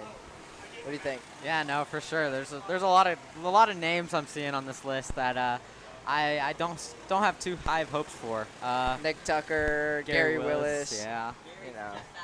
But we'll see how it goes. I mean, you never know with these guys. Once again, more smoke coming up out of 11. I don't know. I don't think I've seen clear track in about since the session before us. Every single lap, there's been smoke up. I'll tell you one thing too that everyone's struggling with is that when that smoke gets kicked up and all that dust and the debris, it's coating over the track. You've seen some guys going over, getting loose halfway through the corner. I think if that keeps up, that's going to make these features even more interesting. I believe the first feature that's going to be out first is going to be light, followed by heavy. Currently out on track, shocker to nobody, Jake French is on pole with a 65.041. Nick Tucker currently P2 with a 65.342. I believe that is Stuart Mulclair running in third with a 66.009. Chase Dow in the fourth position with a 66.048. And that is Josie running in P number 5 with a 66.074.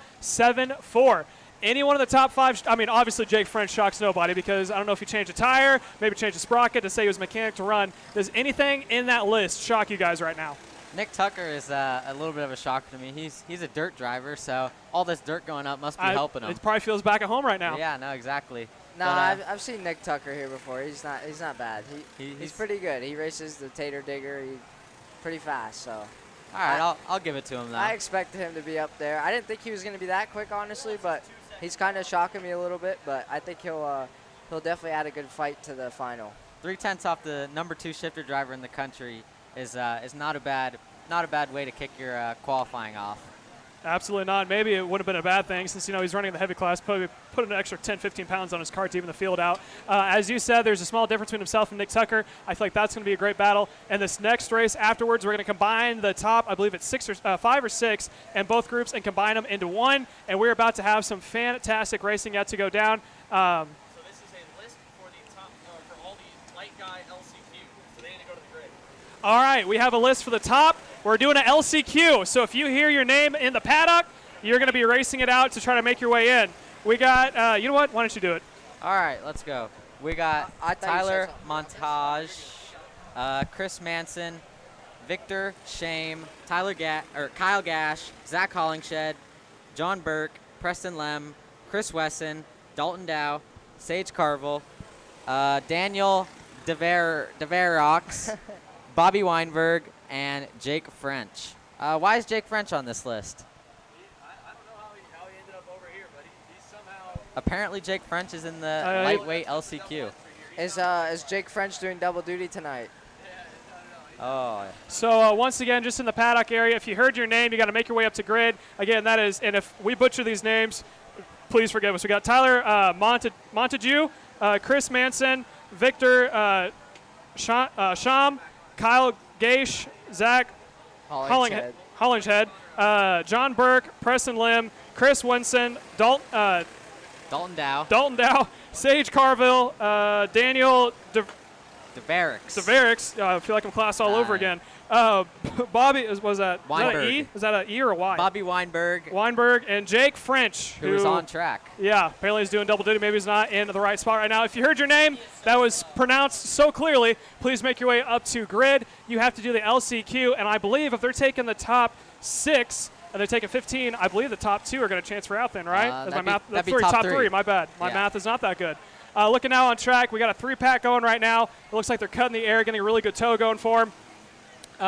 Roughly about a minute left, still out on front. Oh, Jake French got bumped. Jose is now in front with the 64.977. French is now P2, still at the 65.041. Stuart McClear running in third with a 65.315. Nick Tucker fourth with a 65.342. And Billy McLaughlin running in fifth with a 65.541. Now I got to ask you guys, do you think Jake maybe was sandbagging during through that so he doesn't show all of his cards at the start? I'm not going to say yes to that because I know I wouldn't be sandbagging right now because those times are looking pretty close for some rental kart racing. So I would be giving it my all to make sure I'm in the final. Well, it looks like we got a great LCQ coming up. Again, top three are going to transfer out. The way how that works is basically everyone goes on track for a shorter race. When the checker flag comes out, if you're in the top three, you race your way into the main. That's how basically you race your way up through it. That's how most heat races happen. You can see it mostly in the Midwest, but all over the country, especially with dirts. Now, still, fantastic three-kart battle going right now. They're all trying to get the fastest lap time that they can. Nick Tucker Checkered flag just went out.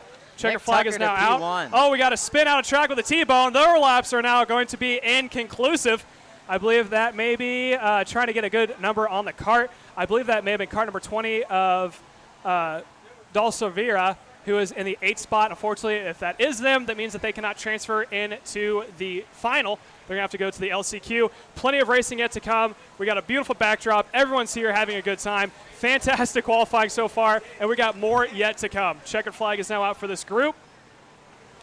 Gary Willis is in the show at P5. Gary Willis transfers into the 5th spot. Billy McLaughlin now on the bubble in 6th with a 65.977. It was McLaughlin involved in the incident. Last lap was a 131, followed by Chase Dow, who also spun out, was a 131.853, almost identical lap times. Got a little bit of a shift up in the booth right now. We're going to go through this period. Checkered flag, again, is out. We're about to go on track with our light, which is going to be the LCQ. Last chance qualifier, top three transfer out. Plenty of racing yet to come. Everyone's having a good time. This is just a fun event. I can't believe how much fun we're having up here. And it looks like we got Nornberg back in the booth. Anything shocking, Nornberg, from that heavy qualifying? I'm surprised to see Nick Tucker throw it down in that last lap there. I mean, with 2 to go, he's really thrown it down. He's put down the fastest lap ahead of Zanella, who is, I mean, talk about a good driver, you know. Fantastic driver. Once more, if you hear your name called for the LCQ, and again, it's going to be pronounced so clearly, Tyler Montague needs to come up to the grid. Chris Manson, Victor Shame, Kyle Gash, Zach Hollinghead, John Burke, Press Lame, Chris Winson, Dalton Don, Sage Carville, Dan Deverox, Bobby Weinberg, and Jake French. If your name was called in the paddock, you need to come up. I believe you're in the LCQ for the final. That is for light, about to go out on track. Did you guys hear in the drivers' meeting how many laps are going to be going out for? I was not here for that drivers' meeting. I just try and focus on getting to my drivers' meeting. Yeah, sounds about right. All right, so we got plenty of action yet to come with the LCQ for light. All these drivers are now starting to get their way to the grid. Everyone is going to be watching. I think this is going to be the first actual good event that we're going to see.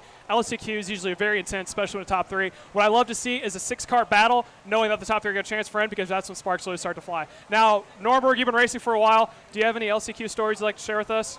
No, I mean, all my LCQ stories ended in a lot of sadness because I didn't make the race. So I try not to talk about my LCQs, but these guys are definitely going to throw hands here, and no one wants to not make the show. The show is what it's about. You know, even if you don't win, it's about getting in. Absolutely. Looks like we're about to go back on grid for another interview, and we're going to switch it over. Here we are with Nick Tucker, your newest pole sitter in the heavyweight division. What are your thoughts on the session? Well, I was just kind of going wherever I could go. I'm kind of lost out there, to be honest with you, but no, it was a lot of fun. I had a lot of good coaches, just fun. Yeah, no, it is a lot of fun out there. We got tons of people watching. I haven't seen this many people watching a race since like Supernats 2 years ago. But yeah, it looks like a ton of fun. And you think you're ready for the final? Oh, hell no. My back feels broken. My knee hurts. I'm already limping. So I don't know how I'm going to finish this 10-lapper. At least we start on the pole. Yeah, here we go. Nick Tucker. We'll see you in the final. Thanks, buddy. Yeah, no problem. We are now back in the studio. We are about to get underway with our light group to do their LCQ, their last chance qualifier. We're here from Ryan Norberg. Apparently he didn't transfer out of the LCQ that much when you're running as a kid. Very unfortunate. But look at yourself now. Now you just start up towards the front every single time. I was thinking about this during the break. Do you think there's going to be much strategy, or is that just all out the window and everyone's going to go for it? You know, there's always strategy, and I really am interested to see what these guys have to say because they're always in your ear right before you go out for your LCQ telling you don't go for it if you don't have to. If you're in sixth, you know, just chill out. You're in the main. But that goes out the window once you get on the racetrack, and I'm sure all these guys are going to do the exact same thing all of us drivers do. As soon as they get to the end of the race and they're in that position, they're going to get greedy, they're going to go for it, and somebody's going to get knocked out of the transfer spot with like 3 laps to go. And that's when we're going to see the real sparks fly. Once again, if you hear your name called in the paddock, you need to make your way up here because you're in the LCQ, and you go out like right now. We got Tyler Montague, Chris Manson, Victor Shame, Kyle Gash, Zach Hollinghead, John Burke, Preston Lame, Chris Winson, Dalton Dunn, Sage Carville, Dan Deverdox, Bobby Weinberg, and Jake French. If your name was called, you need to make your way up to grid because your LCQ rolls out, and I kid you not, probably 1 minute and 30 seconds. If you're not in, that's good news for everyone else because that is one less driver that they have to worry about making their way into the final. So you think strategy is just going to be completely out the window for this? Yeah, I do, and I'm interested to hear Paulie's opinion on this because, I mean, you've worked with a bunch of different teams. You just switched teams. You know, any advice you're going to give to your new mechanic if he's out there or not? I'm just going to tell him pretty much go for it. Crash him? Go for it? Crash him if you have to. Bin it or win it. I like that. Bin it or win it. Absolutely. I think we're going to see a lot of curb smashing, and I believe a little bit of off-roading as we're about to start this next one. You saw that last session there. I don't know if you were paying attention to the live stream or just the interviews, but if you were watching the racetrack, I mean, there was a cloud of dust covering the whole racetrack. I don't think a single driver made it around without going off. And, yeah, it's going to be interesting. With the cooler weather, these karts are definitely sliding around a little bit more. I don't know if the tires just aren't getting enough heat in them or they're just too hot from all the other sessions before them. But it's going to be interesting. I'm sure there's going to be a lot of dirt being thrown on the racetrack. I think there's going to be a lot of dirt thrown on the racetrack and off the racetrack when they make their way off. It is going to be very intense. If we see maybe a 5-6 kart battle for that third spot, that is when the real entertainment is going to start, ladies and gentlemen. Right now it looks like drivers are making their way into the karts. They're trying to get themselves seated down and buckled in. I believe if you heard your name called previously, and I'll read it off one more time, you need to be on grid right now. That is Tyler Montague, Chris Manson, Victor Shame, Kyle Gash, Zach Hollinghead, John Burke, Preston Lame, Chris Winson, Dalton Don, Sage Carville, Dan Daravox, Bobby Weinberg, and Jake French. If you heard your name, you need to be on grid right now. They're trying to get everyone strapped in so we can get you guys underway. Sun has gone down, which means the track is going to be a little loosey-goosey. The more we sit, the more it's going to cool off. The more the tires are going to cool off. Might be interesting. I believe, is this for the heavy? That is the heavy LCQ. Heavy LCQ.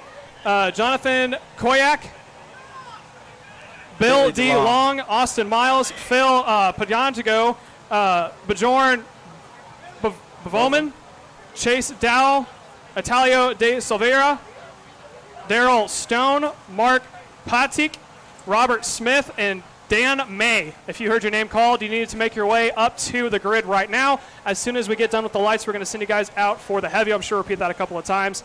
As we're just sitting here trying to kill time, what would you be saying to your mechanic right now if he was about to be going out on track? So every time before my race, Stoney comes up to me, he goes, how many laps are there? And then I got to repeat that, and he goes, how many are you going to give me? And I got to repeat that too. And so I went right out to him and asked him that same question and just trying to get him in the mindset of, you know, we're here to win. There's no money for second. Did you hear your name? Which card or what? How do we know where to go? Did you hear your name? Yeah. Okay, you need to go over towards the back over there. That'll get you taken care of over there. I didn't know. Okay, yeah, head towards the grid area. A little confusion there on whose cart you need to be in, but these guys, they're amped up. I mean, you can see there's a little tension in the air right now. These drivers want it. They want to win. They don't really care about the money. I mean, I'm sure it's going to be good because they're going to be buying beers for everybody later on this evening, but they want it for that bragging rights, man. I mean, this is a big deal for these guys. Like I said, this is their grand finals. This is where it all counts, and this is bragging rights for years, man. Absolutely. Bragging rights is going to last a whole year, and everyone's be able to just hold it over their head a little bit more. Looks like we're getting lined up for another interview right now as we're going to switch it back over to a very special interview. All right, I'm here with Gary Willis. He's running in the heavy position. How'd your qualifying go? I really don't know. I was just out there. I put in 2 good laps, and I backed off, started trying to figure out the card out, you know, like a true felon. I'm going to go back, look at my data, figure out what's going on, right and wrong. I know 2 corners I can fix, pick up about 0.3 of a second. But please support unfortunate people. Feed the hungry, please. Thank you. I see you already branded one of the GoPro helmets with the Team Felon sticker there. Is that going to stay on there forever now? I'm sure after I win this trophy, they're going to put it right on top and brand it Team Felon Shootout. All right, I can't wait to see what you do in the final. Back to you in the booth.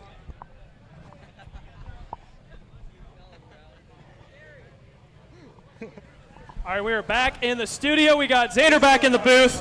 Xander, are you having a good time? I see a smile on your face ear to ear. Is this fun? Is this everything you thought it would be? Man, I'm having a blast talking to some of these guys. You know, I'm a little bit worried, to be honest. Honestly, Gary Willis is about as polished as ever whenever you put a camera on him. Yeah. And this is the one time I'm kind of worried about it because we keep going over for our kart chaser edits to talk to Gary. And then Gary gets all quiet on us. You know, I wanted to get him. He loves to say "sup, Chuck." He likes to do a lot more than say just that. But that's the PC version of what I can say he says. Problem is, every time I put the camera on him, he gets quiet. You know, I think he's feeling a little better tonight, but tonight I can't cut it. If these guys go crazy, we're live. We're live on Facebook and YouTube. It is what it is. So I'm a little nervous, but I'm having a great time. Everyone's having such an awesome time here, and it's cool to have Ryan with us as well. Yeah, man. Gary's a pro. There's so many times I got after an interview, you know, I'd win the race, and they'd come up and talk to me, and the first person to talk to me is Gary, and he goes, "That was terrible. That was awful. Why did you say that?" He's polished. He's ready. He's got the kart in the show, though. From what it looked like he made the race, and so he's not on the list of LCQ drivers, so I think he's in the show, and he's going to be there to dig, man. He's going to be there for that final. Yeah, and it's going to be interesting. I talked with Dan Brewer a little bit here, Caleb, before we got going with this and came back over in the booth, and Dan was going over with the format. So, again, top 6 from each of the groups in qualifying transfer. Didn't matter where you went on the overall merge. That was to try and level it out as the track's been changing. Obviously, went from day now to night. Now, the LCQs, top 3 will transfer out of there. That'll make from the 12 who transferred, 6 from each group, 3 drivers out of the LCQ. But it's still going to be qualifying. The reason being, they don't know if they're going to have a fleet of go-karts for the main event if they let these guys get after it and race in the LCQ, especially because we knew as soon as he mentioned LCQ, I knew that's battle in the final transfer spot. That would have been the most entertaining race of the weekend. However, the LCQ guys, they still got to go out. They got to put in normal lap time. They got to try and be the top 3 overall in the bottom 12 that have not transferred out of the main event. So we are a full field of 12 here for the LCQ. Pressure's on. Pressure's on. Top 3 guys got to transfer. I'm glad that you said they're going to do a qualifying. So I was worried about that too. I was looking down at the carts. They don't have any extra. So I was kind of worried how they're going to do it. What I'm worried about is when they run the lights first, if they go all out, how they're going to run the heavy. But that is hopefully nothing we're going to have to You got to remember, these guys are the mechanics. So if something goes wrong, you got a whole bunch of people here that know what they're doing. They can get these carts turned around in 20 minutes. We've all had that before. I mean, they can throw a whole cart together, 30 minutes tops. You be out for another final, just send it. Yeah, you talk about, Guido from the movie Cars. I mean, these mechanics, if they have really had to right now, especially at this time of night, end of the night, just needing to get a go-kart out for them to race, dude, this will be done in 5 seconds. 15 minutes. For me, 35. For them, 15. It's done. It's gonna be wild here. It sounds like they finally got the engines fired. The light last chance qualifier is rolling onto the racetrack here. We've got eyes on the tower. You can see all around the racetrack. We are fully under darkness now. The lights are on. It is lit up like the Field of Dreams, and look at that. Ryan, Caleb coming out of the pit lane. There's guys jumping the curb. They just cut. They're already going. Oh, this is going to be good. They're already making the way towards turns 3, heading down into the bowl. I'm kind of wondering how intense they're going to get. Because, again, it's qualifying. I don't think they're taking – you saw from the start, they're not taking this as qualifying. They're going for it. No, and that's the thing, man. It matters what lap you do, but if you can screw up the lap of somebody behind you, that's just as good. So I know these guys are going to play a strategy. They're going to go out there, throw down a lap, and if they can back the pack up, they're going to do it and just block and defend and make sure they got their lap secured and they're in for the final. It's a theory of going camping. You don't have to run the fastest, just faster than the guy behind you. Exactly. And there is nobody here who knows what it looks like to get blocked in qualifying or for people to try and throw you off than you, Ryan. I think every single race you got about 20 guys trying to follow you and tow off you. You also got about another 5 guys that want to tow off you, but first they slow down right in front of you on your heater to get behind you. Yes, hey, that's every weekend, but once you get used to it, it's all good. These guys know everything about it because they're the ones telling their drivers to do it. So these guys got all the strategies. These are where the masterminds are going to throw it down and get it done. Well, let's see what we got. We just started the first lap. We are watching this pack. Everybody is in one big pack except for 1 or 2 drivers that are stragglers around. Somebody just cut turn 2. Oh, man. They are going behind the barrier. There is no rules at all. We just had 4 drivers go completely behind the barrier over at turn number 2. I don't think we caught it on camera over there, but look at it, turn number 2. The cut through has been demolished. absolutely demolished. And look at that. We got a massive pack back over by turns 5, 6, and 7. We're going to zoom in on this group right here. This is where they're battling. Someone's going to get put in the fence. You can see the barrier over by turn 6. That's gotten knocked out of the way, too. They're still side by side in qualifying. As a race director, Xander, would you penalize that?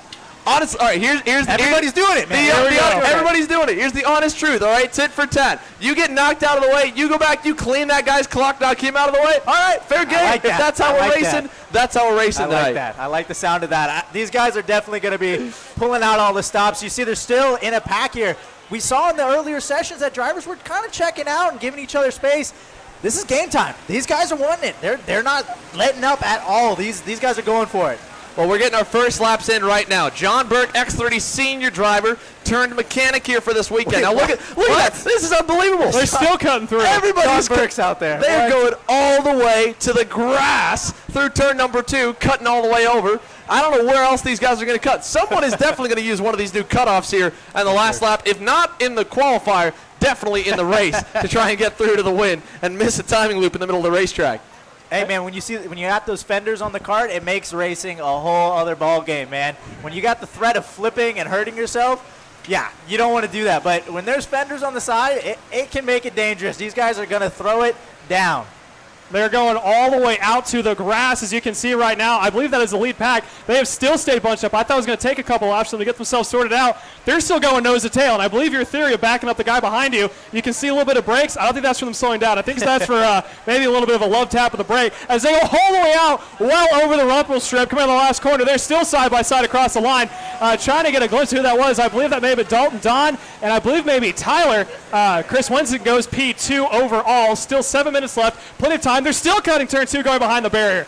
I think everybody's seen that now. They've followed it. So let's go through the lanes, the names we've got here. So we've got John Burke, again, X30 senior driver turned mechanic. He's been mechanicking regionally, but this kid was racing 3 weeks ago against Ryan in Wisconsin. He's going to race me next week. I don't know how he qualifies as a mechanic. I do more mechanicking than this.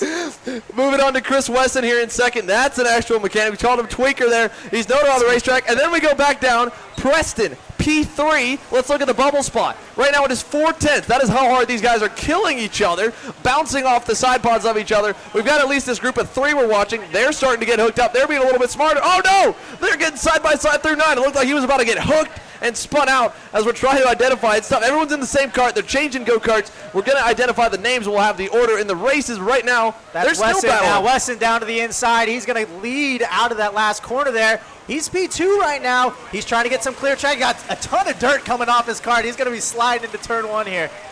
Oh, they're going to go side by side. Sweeps. Oh, a little bit of a push to the right. He goes straight through, over on the outside of the barriers, and the pack stays together. Something else you can see looking out on track. I don't know if you guys go dirt races a lot. It looks like the Dust Bowl of Kokomo Speedway towards the end of the night because of how much dust is getting kicked up. Everybody's going for it. Again, I want to reiterate, this is for This is for time. This isn't position. No. This is just for time. These guys are doing this for absolutely no good reason except to try and hurt a competitor. That is how crazy they are going at it right now and how insane it is that they're doing what they're doing. We're watching them going down to the hairpin here. At least a couple of these guys are single file. I don't know if anyone's going to get punted on this lap. Looks clean all the way through. I think Victor Shoma might be somewhere in that pack. That's another driver with a custom helmet. Victor right there, right down. He's going to hold the outside, the double rights. What's up? Up the inside. They're going to fall back. They're 3 wide across the track, all the way to the outside.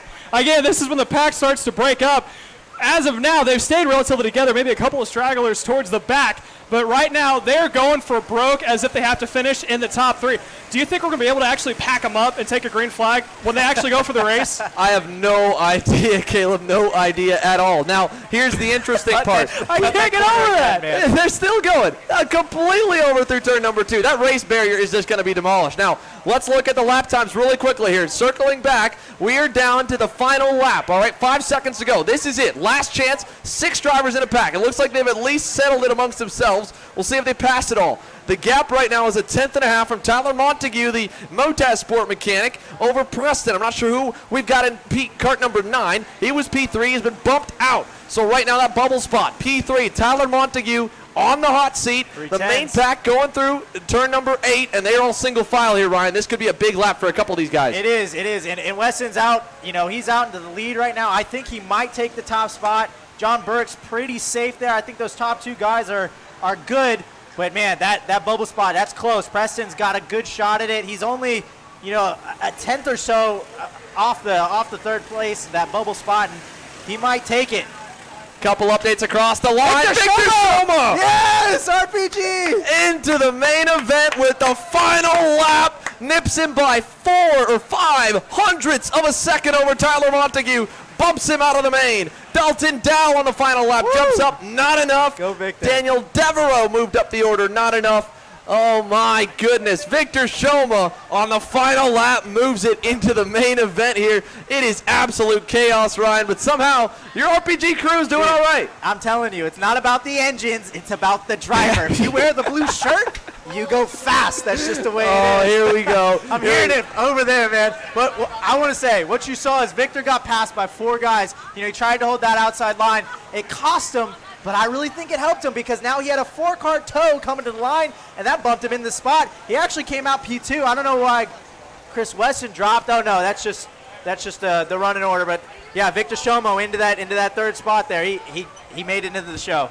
Well, we've got an announcement here quickly for everyone in the paddock. First of all, I'm going to read back our names that we've got going to the heavy LCQ. Jonathan Kotick, let's see, Billy DeLong, Phil Pignataro, Bjorn Bovum, Chase Dow, Italo de Silveira, Daryl Stone, your mechanic, he's in the LCQ. Stoney's in the LCQ. Robert Smith, and Danny May. Danny May, of course, we talked to D. May here a little bit ago. Also, just got a comment in the chat here on the live stream. Brandon Jarsakrak, Paulie Massimino, they're not as crazy as Connor Zilish. They've offered to fully shave their beards off and go back to their 14-year-old selves live on the stream. Ryan, you and I were not exactly in that same boat here. No. I look like a child regardless if I have a full face, a facial hair or not. So I have nothing to offer. I will not shave my head for any amount of money. It will not grow back the same. So, yeah, I don't have anything to offer here. I wish I did. Yeah, $250 though. $250 for these guys to shave their beards live. We're going to do Connor Zilish's final completion of his full buzz cut live, done before the main events here tonight. So that's going to happen. Keelan Harvick has decided to take the honors with the buzzer. So Kevin Harvick's protege son, Keelan, racing Microsoft this weekend, is going to be buzzing his Nitro Kart teammate, Connor Zilish. Ryan, the chaos it doesn't go on happy hour. It goes on everywhere at the racetrack, and it is going on big time tonight. I don't know if there's something in the air here, but I mean, everybody's excited. Everybody's doing stuff they never do before. Connor he was almost begging us to shave his head last night. He started off at $50, and we were like, Connor, I'll donate $50 to get you to shave your head. So he raised it up, but I mean, we all put in the money. He got it. Now he's bald, and so I don't know what's in the air. Well, not entirely bald. He's almost there. Not yet. Yeah. Oh my gosh, man! What an absolute fashion disaster! If you didn't already see him on the live stream, guys, we'll have him back on here later. But check out our Instagram for the full video. Connor Zilish is trying to get to his midlife crisis about 35 years too early with that haircut. Oh, he's about to buy a BMW or in a boat. It's coming in hot, honey. It's coming in hot big time. Now, again, we're going to make an announcement. The heavy guys, they got to find their way over to the go-karts. We talked about the format for tonight. So that is the top 6 from each qualifying group, lap time-wise, transferred into the main. That makes your first 12. It is 15 slots. The last 3 we just saw in the light division get filmed with Victor Shoma making that slot here in the final position. So with Victor taking that spot, the light class is set. He will start 15th in the main event for that one. The heavy LCQ, Jonathan Kotick, Billy DeLong, Austin Miles, Phil Pignataro, Bjorn Bovum, Chase Dow, Italo de Silveira, Stoney, Daryl Stone, Mark Piatek, Robert Smith, Danny May. All of you guys, if you heard your name called over the PA system, head to the grid. Now, Ryan, it's been great having you, but we've got to continue to cycle guys through. We'll have you back here later on. We're going to bring the other old guy in the X30 senior class, Brandon Jarsakrak, on over here. So we'll have you guys swap on out for us. Hey, come on in here, Brandon. Now, it was almost a good-on rivalry last year. You know, Ryan said you put the blue RPG shirt on, you go a little bit faster. You got kind of a dark, almost purple going with the Cosmic for the MDR shirts. Does it have the same effect? Not quite, I don't think, but we're trying. We're we had a good practice day today. Hopefully it pulls through for tomorrow and the rest of the weekend, but yeah, they got a little something, but hopefully we can find it. There we go. Either way here, Brandon, you know your way around this place here more than anyone, especially on this regular layout. With these rental carts here as the night goes on, are we going to see them get faster? Are we going to see them get slower? Any differences in handling when the temperatures cool back down and the sun gets off the racetrack? Yeah, I'm not really sure with the rental carts. I don't have as much experience with that. But with the normal go-karts, normally we see the time start dropping as the sun goes down. The track gets cooler. the motors start running a lot better. So hopefully we see that. I'm just excited to watch the racing because I think there's going to be a lot of exciting stuff going on. Yeah, we've been talking about the hype here, guys. If you don't have your friends tuned in to YouTube or Facebook for Kart Chaser Official on Facebook or youtube.com/Kart Chaser right now, you absolutely have to. Now, we are going to talk to some guys here on the grid in just a moment. Paulie Massimino has caught up with another, somehow, X30 senior shifter type level driver who has snuck his way into this race. Paulie, down on the grid with John Burke. Yeah, I'm here with John Burke. Tell me how it went. You got the win. It's been a while since you've been up there, so tell me how it went. It was just like old times in junior driving from the back. Got the dub. But really, I just got a better kart. The other kart was dunzo. So you had a pretty good start. I saw you up there leading. It looked like they came back a little bit, but then you were able to hold them off. Who would you like to thank? Noah Rosser and his mom for entering me in the race. And my mom, Nana, and Papa. All right, sounds good. So we'll see you in the back in the final, and hopefully make your way up to the field and get that dub and get some money. Yeah, hopefully.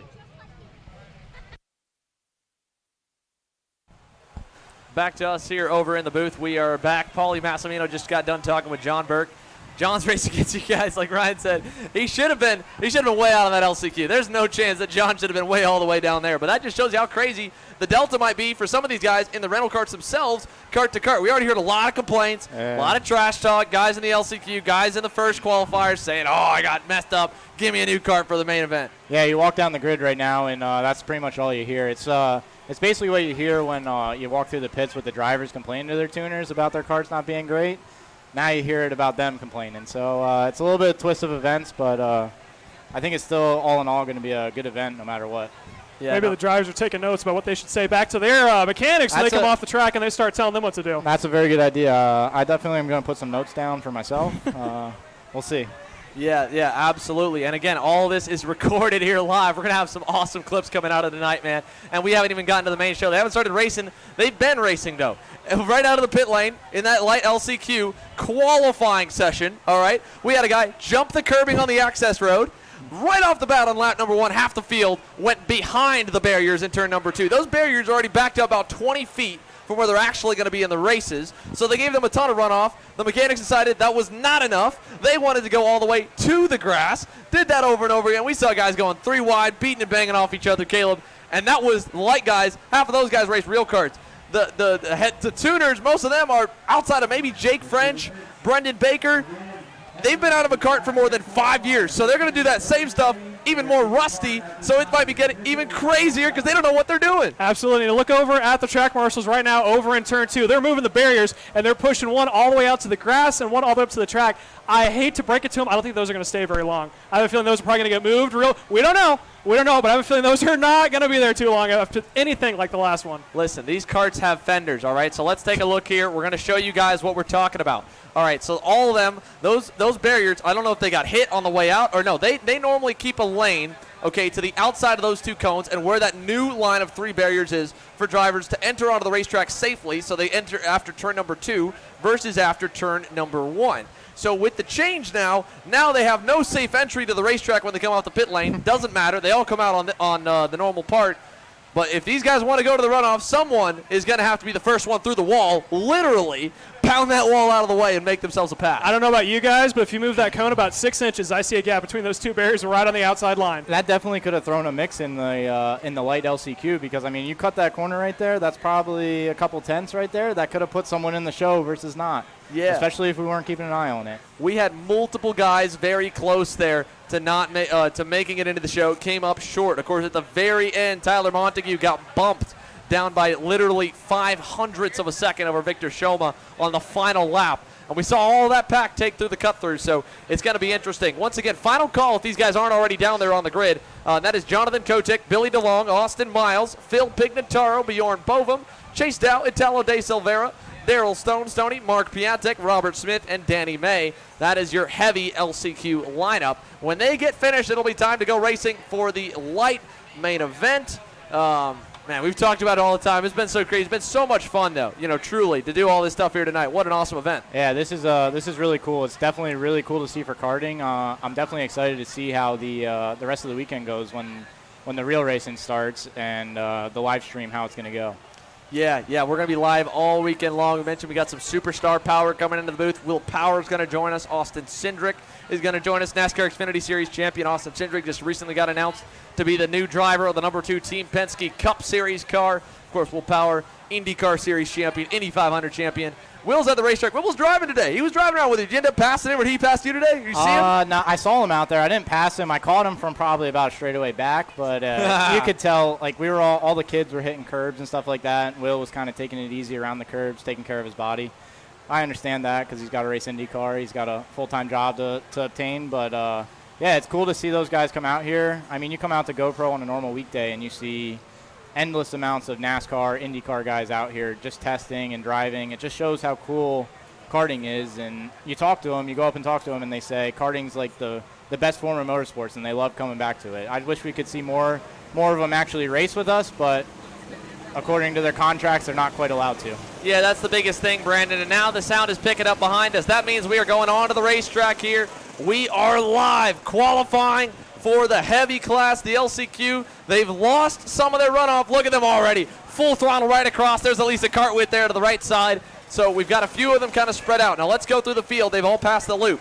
Chase Dow, again, made it out for the LCQ. Austin Miles is out there. Phil Pignataro. Daryl Stoney is out there. Jonathan Kotick, Billy DeLong, Mark Piatek, and Bjorn Bovum. D-May, we'll have to get an interview with him. I don't know where he stumbled off to, we got to get back with D-May. He must have got his foot untaped from the brake pedal to get away. But I gotta say something about Jonathan Koitek. I mean, that kid's coached me for probably the past 2-3 years now, and he's in the LCQ of the mechanics race. I mean, that's not quite cutting it, but kind of disappointed. Looks like he's going a little slow on the track right now, actually. Yeah, it looks like this group's a lot more tame than the first group out on track so far, although that barrier over the second one looks like it's pushed farther back. Wonder how long until those are moved completely. Yeah, that's going to be really interesting here. That barrier over in turn number 2, what we've got going on over there. So we're going to watch here. They've all spread out. Doesn't look like there'll be as much chaos. There's not as many guys. But like Brandon said, the fact Jonathan Kotick got bumped down into the LCQ, man, what the heck? What is he doing down there in the last chance qualifier? This is a guy who has ran at the national level within the last decade here at GoPro Motorplex. The track hasn't been super kind to him at certain races. Was really good in other. He had a gnarly wreck over in turn number 3, 2013, broke his arm, came back, ran up front at a bunch of events here. He used to race against you and run up front on off-brand equipment. For sure, yeah. I think going back to the wreck that he had, I think it might have been one of the most gnarly wrecks I've ever seen in a go-kart. He actually hit the curb and it endoed the cart, and he did at least 2 or 3 endos, and it was pretty nasty. But yeah, I've raced with him for the past probably 5-6 years, and he used to race on off-brand equipment that not everyone could get up front, but he seemed to manage to get it up front. But I hope he gets through to the from the LCQ, because I think he'll put on a good show in the final coming from the back. Well, let's see. First lap in, Austin Miles to the top of the boards. The RPM data guy here this weekend, and tuner for Carson Morgan. We talked to Carson earlier on in the broadcast here. Carson, your tuner down in the LCQ. We'll see if we can bring Carson over here for a second. But first, change up Billy DeLong. How in our first interview, top of the boards of the LCQ. That's pretty wild. I really hope he makes the main event. He'll definitely put on a show. He's got the rental cart hunch out there. I was watching him in the first qualifying, and it was pretty impressive. You can see him coming out of turn 4 right now. He's up on the wheel. He's digging. Yeah. Something else I want to point out, too. I'm looking at the clock. It hasn't started ticking yet. I think they may get an extra couple minutes out on track. At least that may be the track clock. I could be wrong. But I don't think they've started the clock yet. Yeah, I believe I watched the head flagman has a watch on his arm. Gotcha. I think that's just for the drivers, but I think he's got track of it on his arm. Perfect. That's all we need. And like we were saying before, we've been in karting for a little bit of time. Have you guys ever experienced anything like this, like from a kid all the way up until now? I personally have it up in the Midwest. Definitely not. I've never seen a broadcast like this put together. This is one of the coolest events that's been put on in the United States for sure for a long time now, and I'm excited to see where it goes in the future. Yeah, we've got such potential here with this stuff, and we've got all, of course, everyone coming across for lap number 3. There he is, finally got his head out of his rear end. Jonathan Kotick, top of the boards, half a second over Billy DeLong. Chased out on the bubble over karting dad, Mark Piatek. Now, Mark, not a lot of guys know about him. He's an Atlanta guy. He's near and dear to my heart. Here's son Oliver racing in KA Junior, and Mark Piatek, P4, but he is close. He just needs to close that gap. Austin Miles, a little bit down there. Daryl Stoney. Hey, Ryan Norberg was calling his shot big time, but right now it's MDR, top of the boards here in the heavy MDR, LCQ. we got Jonathan Koitek and Smiles. Smiles works for, Austin Miles works for MDR sometimes when he's not working for the Morgan, so let's see him get into the top 4 too. I'm kind of disappointed in Piggy right now. Piggy's a pretty frequent 4-cycle racer lately, and I think he should be farther up than P7 in the LCQ. Yeah, I don't know what we got going on here with Phil Pignataro. He is 2.2 seconds off the pace.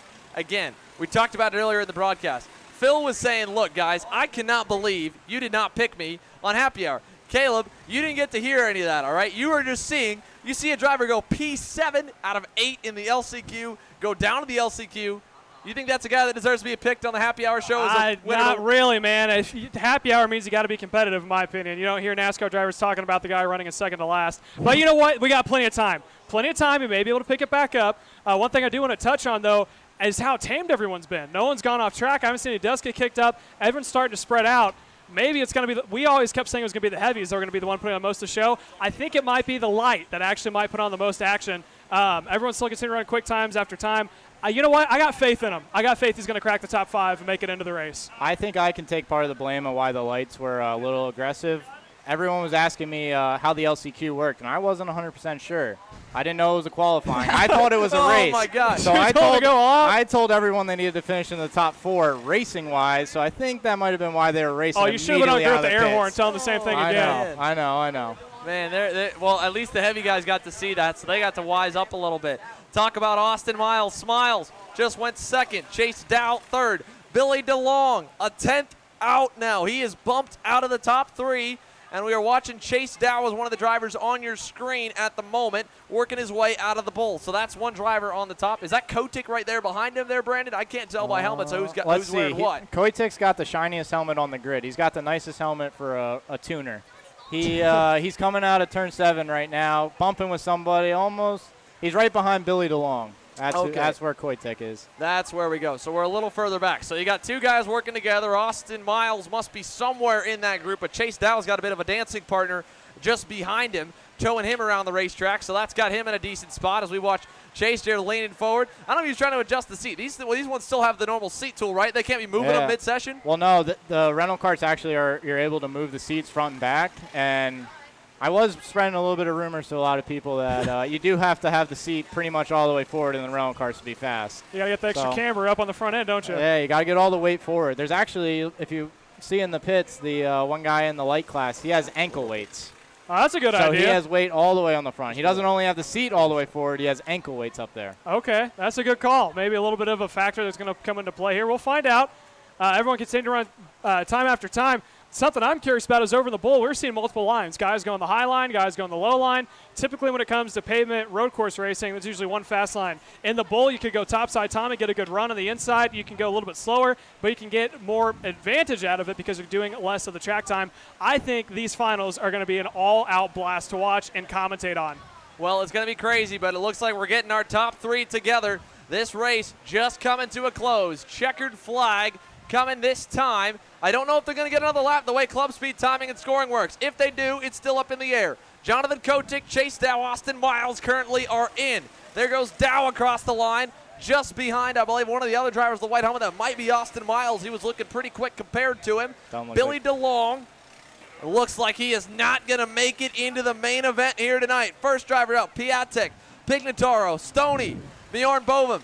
All will not transfer. It is going to be Kotick, Jughead, Jonathan Kotick into the main event. Chase Dow and Smiles. Austin Miles, he scoots his way in over fellow RPM driver Billy DeLong there. And that was just a 10th and a half. Once again, close here of who's making it through from the heavy LCQ. Yeah, that's definitely going to be a good show with Jonathan Koitek coming from the back of the main event. Definitely going to be on the fence to watch that one. Yeah, we got a lot of time here before we get going with our next show. So that means we've got a little bit of a break here in the action. We're going to pan to the racetrack, going to go quiet in a moment. We've got Connor Zilish getting his hair finally cut all the way off by Keelan Harvick when we come back.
All right, we're here with Juggy, a.k.a. Jonathan Kotek, and take me through how the race went.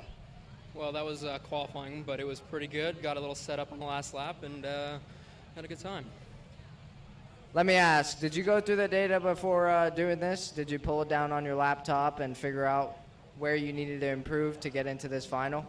No, we just sent it. Didn't do anything. So All right, overall, pretty good. How are you feeling for the final? it's all good. Try to get a little victory spin out there on the last lap. Didn't work, but we'll have fun. Final. All right, sounds good. Good luck. Thanks, dude.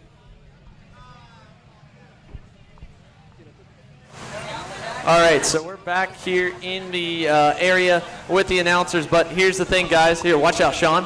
One of our KC crew got to get in the right shot. We're going to go to my left, to your guys' right. Connor Zilich is finally going to clean up his head, and he's got none other than Keelan Harvick here ready to get him taken care of. Brandon, go ahead, pan it over, and let's get this one started. Well, first, before we get started here, Keelan, talk to me. How excited are you to be able to be the one to shave Connor's head? I'm really excited because he never lets me do anything. Well, here we go. Keelan, go ahead and get started. Connor, any last words? I'm just hoping he doesn't get my skin.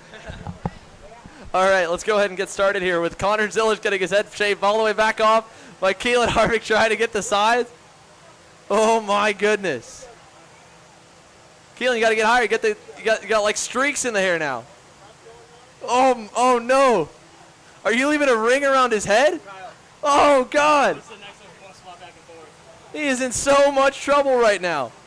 Folks, again, you are watching live. Connor Zilich last night on KC Happy Hour. We had some tech difficulties, couldn't get live. You see everyone behind him is watching with cameras. They're trying to get the filming as well. We got lights on him, and we're finally getting his head cleared off. Again, this is all for charity. $250 got donated on our live stream last night. We've decided to donate that to the Driving for Dyslexia Foundation with Ellie Cox, who spoke to him earlier. And all this here for charity, all for a great cause, donating away here. Connor Zilich, oh my gosh. This is a travesty we're watching right now in real life. Okay, Keelan's at least finally getting some of the hair there, so it's not just a whole deal. And again, check it out. All right, we are right on top of him. You can see all the hair. Trevor, pan down. Show him how much hair we've got already shaved off on the ground right there. And we are just getting started here. Connor's been growing this flow out for a good minute. He's shaking them all off, trying to get no hair on the shirt. This is our intermission here. The light main event for the rental cars continues.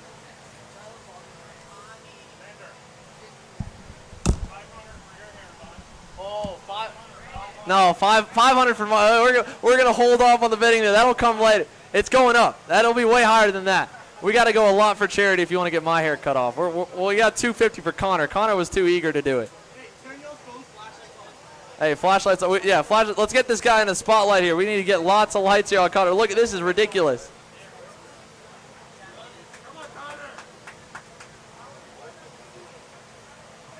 Oh my gosh.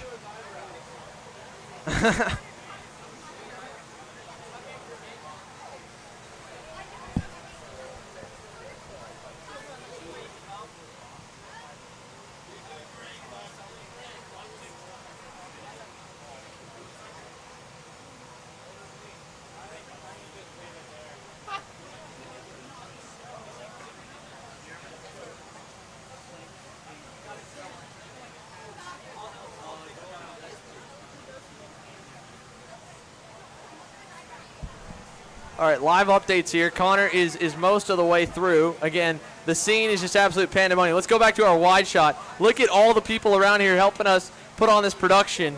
Okay, all this again for charity, and everyone is just right in the shot. And there is not a single soul that is not here excited to help Keelan Harvick just shave off every last bit of Connor Zilich's hair. And we got a lot of cleanup to do. He's getting like a lot of patches. Oh my gosh. Look at Keelan. Keelan's got him around the side now. He's trying to clean him up the best we can. Just chop him up.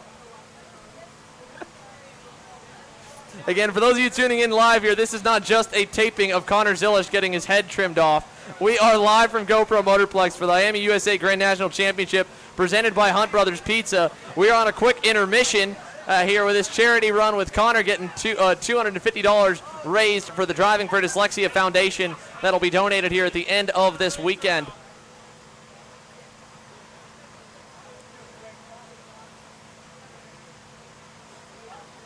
And so, again, we've got plenty of people circled around. The light drivers are already making their way into their go-karts here shortly while the field continues to refuel the rest of the rental fleet. So that's why we've got this little bit of an intermission in the track time, and then we'll go back live. So we're continuing to run live here on Facebook and on YouTube as Connor Zillage. Look at how bald he's getting, man. He's like a newborn baby over there. He's finally getting mostly cleaned up here by Keelan. We still got some locks and some curls around. But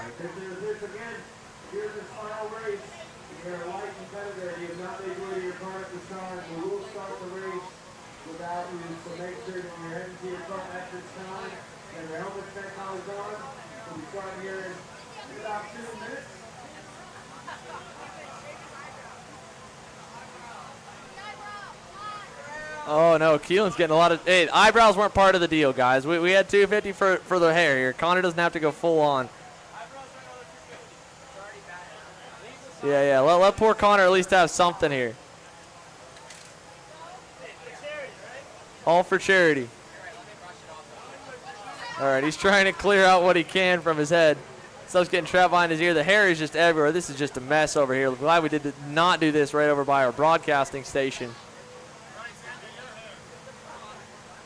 Our light drivers have been given the command to get over to the engine, over to the go-kart, so those guys will be wrapping up soon. We're going to wrap up right about on time here as Keelan's getting the last bit of locks off Connor.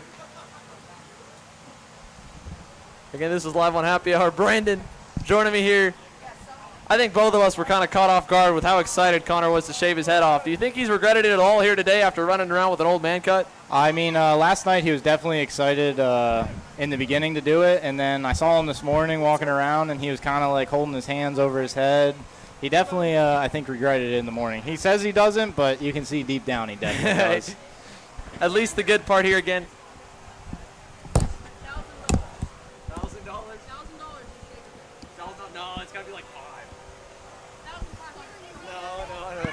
Looks like Elliot Cox wants to get Xander to shave his head. He threw in $1,000 right here. We got.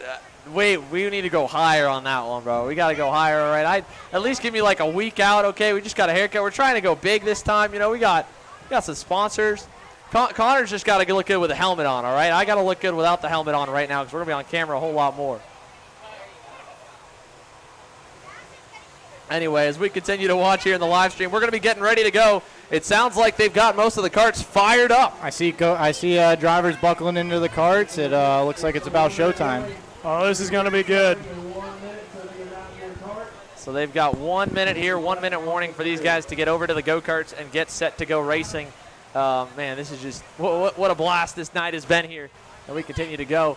Back over to us as they finish up here with Connor. We'll go back and forth. But, Brandon, we're going to have you in the booth here for the light main event. We'll see if we can get another superstar to come join us for the heavy main event. But, man, chaos has to be set here, ready to go. They waited. These guys have been itching all night. We're running behind. It's late. It's like 9:30, way past a lot of these guys where they'd already be about, well, I wouldn't say bedtime. Some of bedtime. Some of them might be in a few different places after 9 o'clock here on a night. Yeah, I agree. It's definitely past my bedtime, and I'm about the age of some of these guys out here. So I definitely think it's going to be exciting. If the LCQ that wasn't actually a race, just qualifying, is any hint to this, it's definitely going to be exciting. There's going to be sparks flying. It's going to be cool. I'll tell you one thing. When I went back to go get a little bit of carbohydrates and H2O, I heard some strategy talk over in the pit lanes. People talking about working together, getting a little bump draft going. So we might see a little bit of action on track here this afternoon. Let's see. We got new alliances made here. This is crossing team borders. There's none of that. Let's go.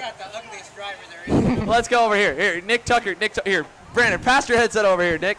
Nick, we already interviewed you once. What did you just say? I said I'm going to have the ugliest driver there is now. At least he can go fast. Oh, my goodness, man. Take a look back over to that. We'll switch back over to the camera here. Connor looks like he's all done. Oh, my gosh. Again, straight out of the womb here. Connor Zillage is ready to go. Nick, did you make it over into the heavy main event? Are you racing later on tonight? Well, I think we went quick time, so yeah. Yeah, pretty good. So, of course, that's just for everyone here watching. Of course, I definitely knew that. 100% was paying attention. Come on. But no, Nick Tucker, quick time overall. Nick, what are we expecting here out of the light class? Have you heard some of the chatter from these guys? Well, you know, the word on the street, it's going to just be an absolute battle. I think you're going to see a lot of barriers go flying. There's going to be a lot of dust flying. and some hurt feelings. I think we need to take a break here. What is happening? We got another kid. Oh my, Connor has an influence. Oh, this is a trap. Connor's getting a whole new trend going. We talked about one ugly driver. What's going on, Nick? Your drivers all the nitro drivers are shaving their heads. Everybody's in on it. We're gonna have the ugliest team there is. Oh my goodness. Unbelievable. This is crazy. Nick, we're going to let you get ready. You got a big race coming up here. Are you starting pole overall? Were you pole overall, or were you pole in the second group? No, pole overall, so we'll give her heck. Awesome. Good luck here, Nick. All right, thanks. We'll pass it on here again. Look at this. This is Connor's getting revenge. We've got another kid happily shaving his head. I really hope that kid's mom gave him permission. Otherwise, Connor Zilish, his shaved head is going to be the second thing he's got to worry about tonight. He's going to be running for his life when this kid goes back to school here in a couple of weeks. We have to get his name here when he's all done. They're still lining up here. Final guys getting set to go green. Oh, looks like they're really revving the motors. They're getting set to go here, Brandon. I think they're getting a little anxious. Yeah, I think they're trying to warm up the clutches, warm up the motors. I don't know. I don't know if these are how they were back in Indiana, but there was a point when those clutches were burnt out. So maybe they're trying to sabotage the race for the guy behind them if they can get the clutch right to the end and then just tear it up before they come across the line. I'm still in shock about this trend. I knew mullets were back in style, unfortunately. I think this may be the new mullet. Now, that's the thing. Brent Cruz walked around the kart track with a mullet. All the kids got mullets at the track. This is not a good trend. Connor shaved his head. All the kids are going to shave their head now. Oh, boy. Oh, no, man. Oh Connor started a new trend for all the kids, especially apparently the nitro kids. I just hope he finishes the rest of his head so poor guy doesn't look like he's having a midlife crisis. Dude, midlife crisis there. That means he's living till 20. I know that kid's going to live a long and healthy life, but oh, my gosh. That's about what my hair looks like right now. It looks like Picasso as he's trying to make sure he doesn't miss a follicle of hair. He's just going to town right now. He is absolutely going into it here. Oh, the poor kid looks like he's regretting the decision already. He's definitely recontemplating life here. Let's get the live shot half off. We've got also a live shot looking down at the tent area and the chaos that we've got over in the broadcast booth. Again, guys, we are behind all that crowd and chaos, okay? Behind every bit of it. This is how excited everybody is. This head shaving phenomenon is crazy. Oh, we got cars we're on track. Oh, my gosh. We got to turn the cameras around. We got to get set to go. This is going to be nuts. We have got Artie Carpenter, Christian Toro, AJ Myers, Derek Zimmerman are out there, Cody Johnson, Phillip Eastman, Chris Greckdorp, Mike Geeson, Chris Wareheim, Gunnar Bischoff, Adam Rylands, Brady Ager, John Burke, Tyler Montague has somehow transferred in. We must have had someone pull out or get a lap disqualified because Victor Shoma was originally the last transfer spot. Montague is in. He was out. Shoma was the last guy in. He is now 14th. So let's go back up. Top of the order here. We're going to get set to go green. Let's see how many laps these guys got as well. 11 laps, 10 laps on the boards here for this main event. So a 10-lap main.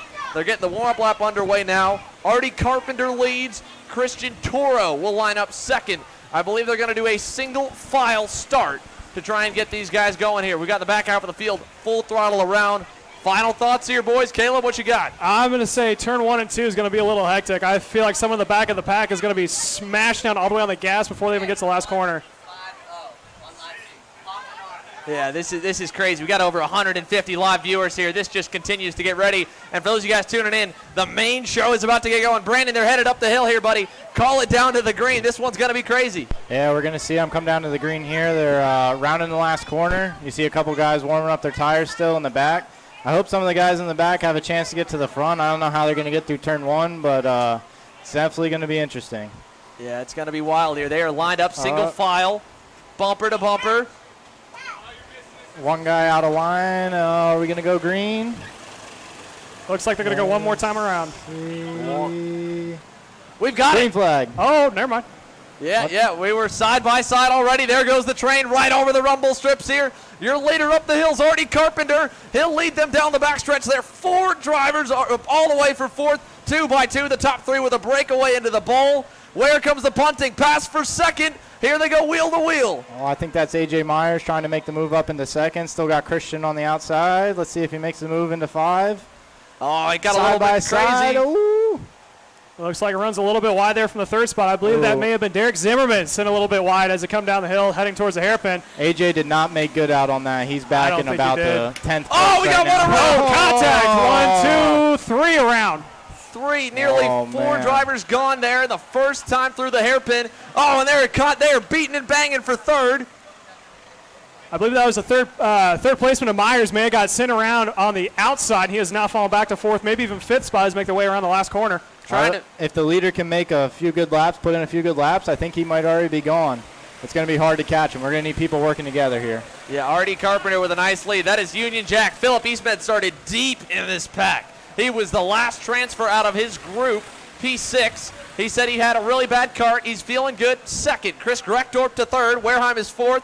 Myers, one of the drivers that went around in the hairpin. So was Derek Zimmerman.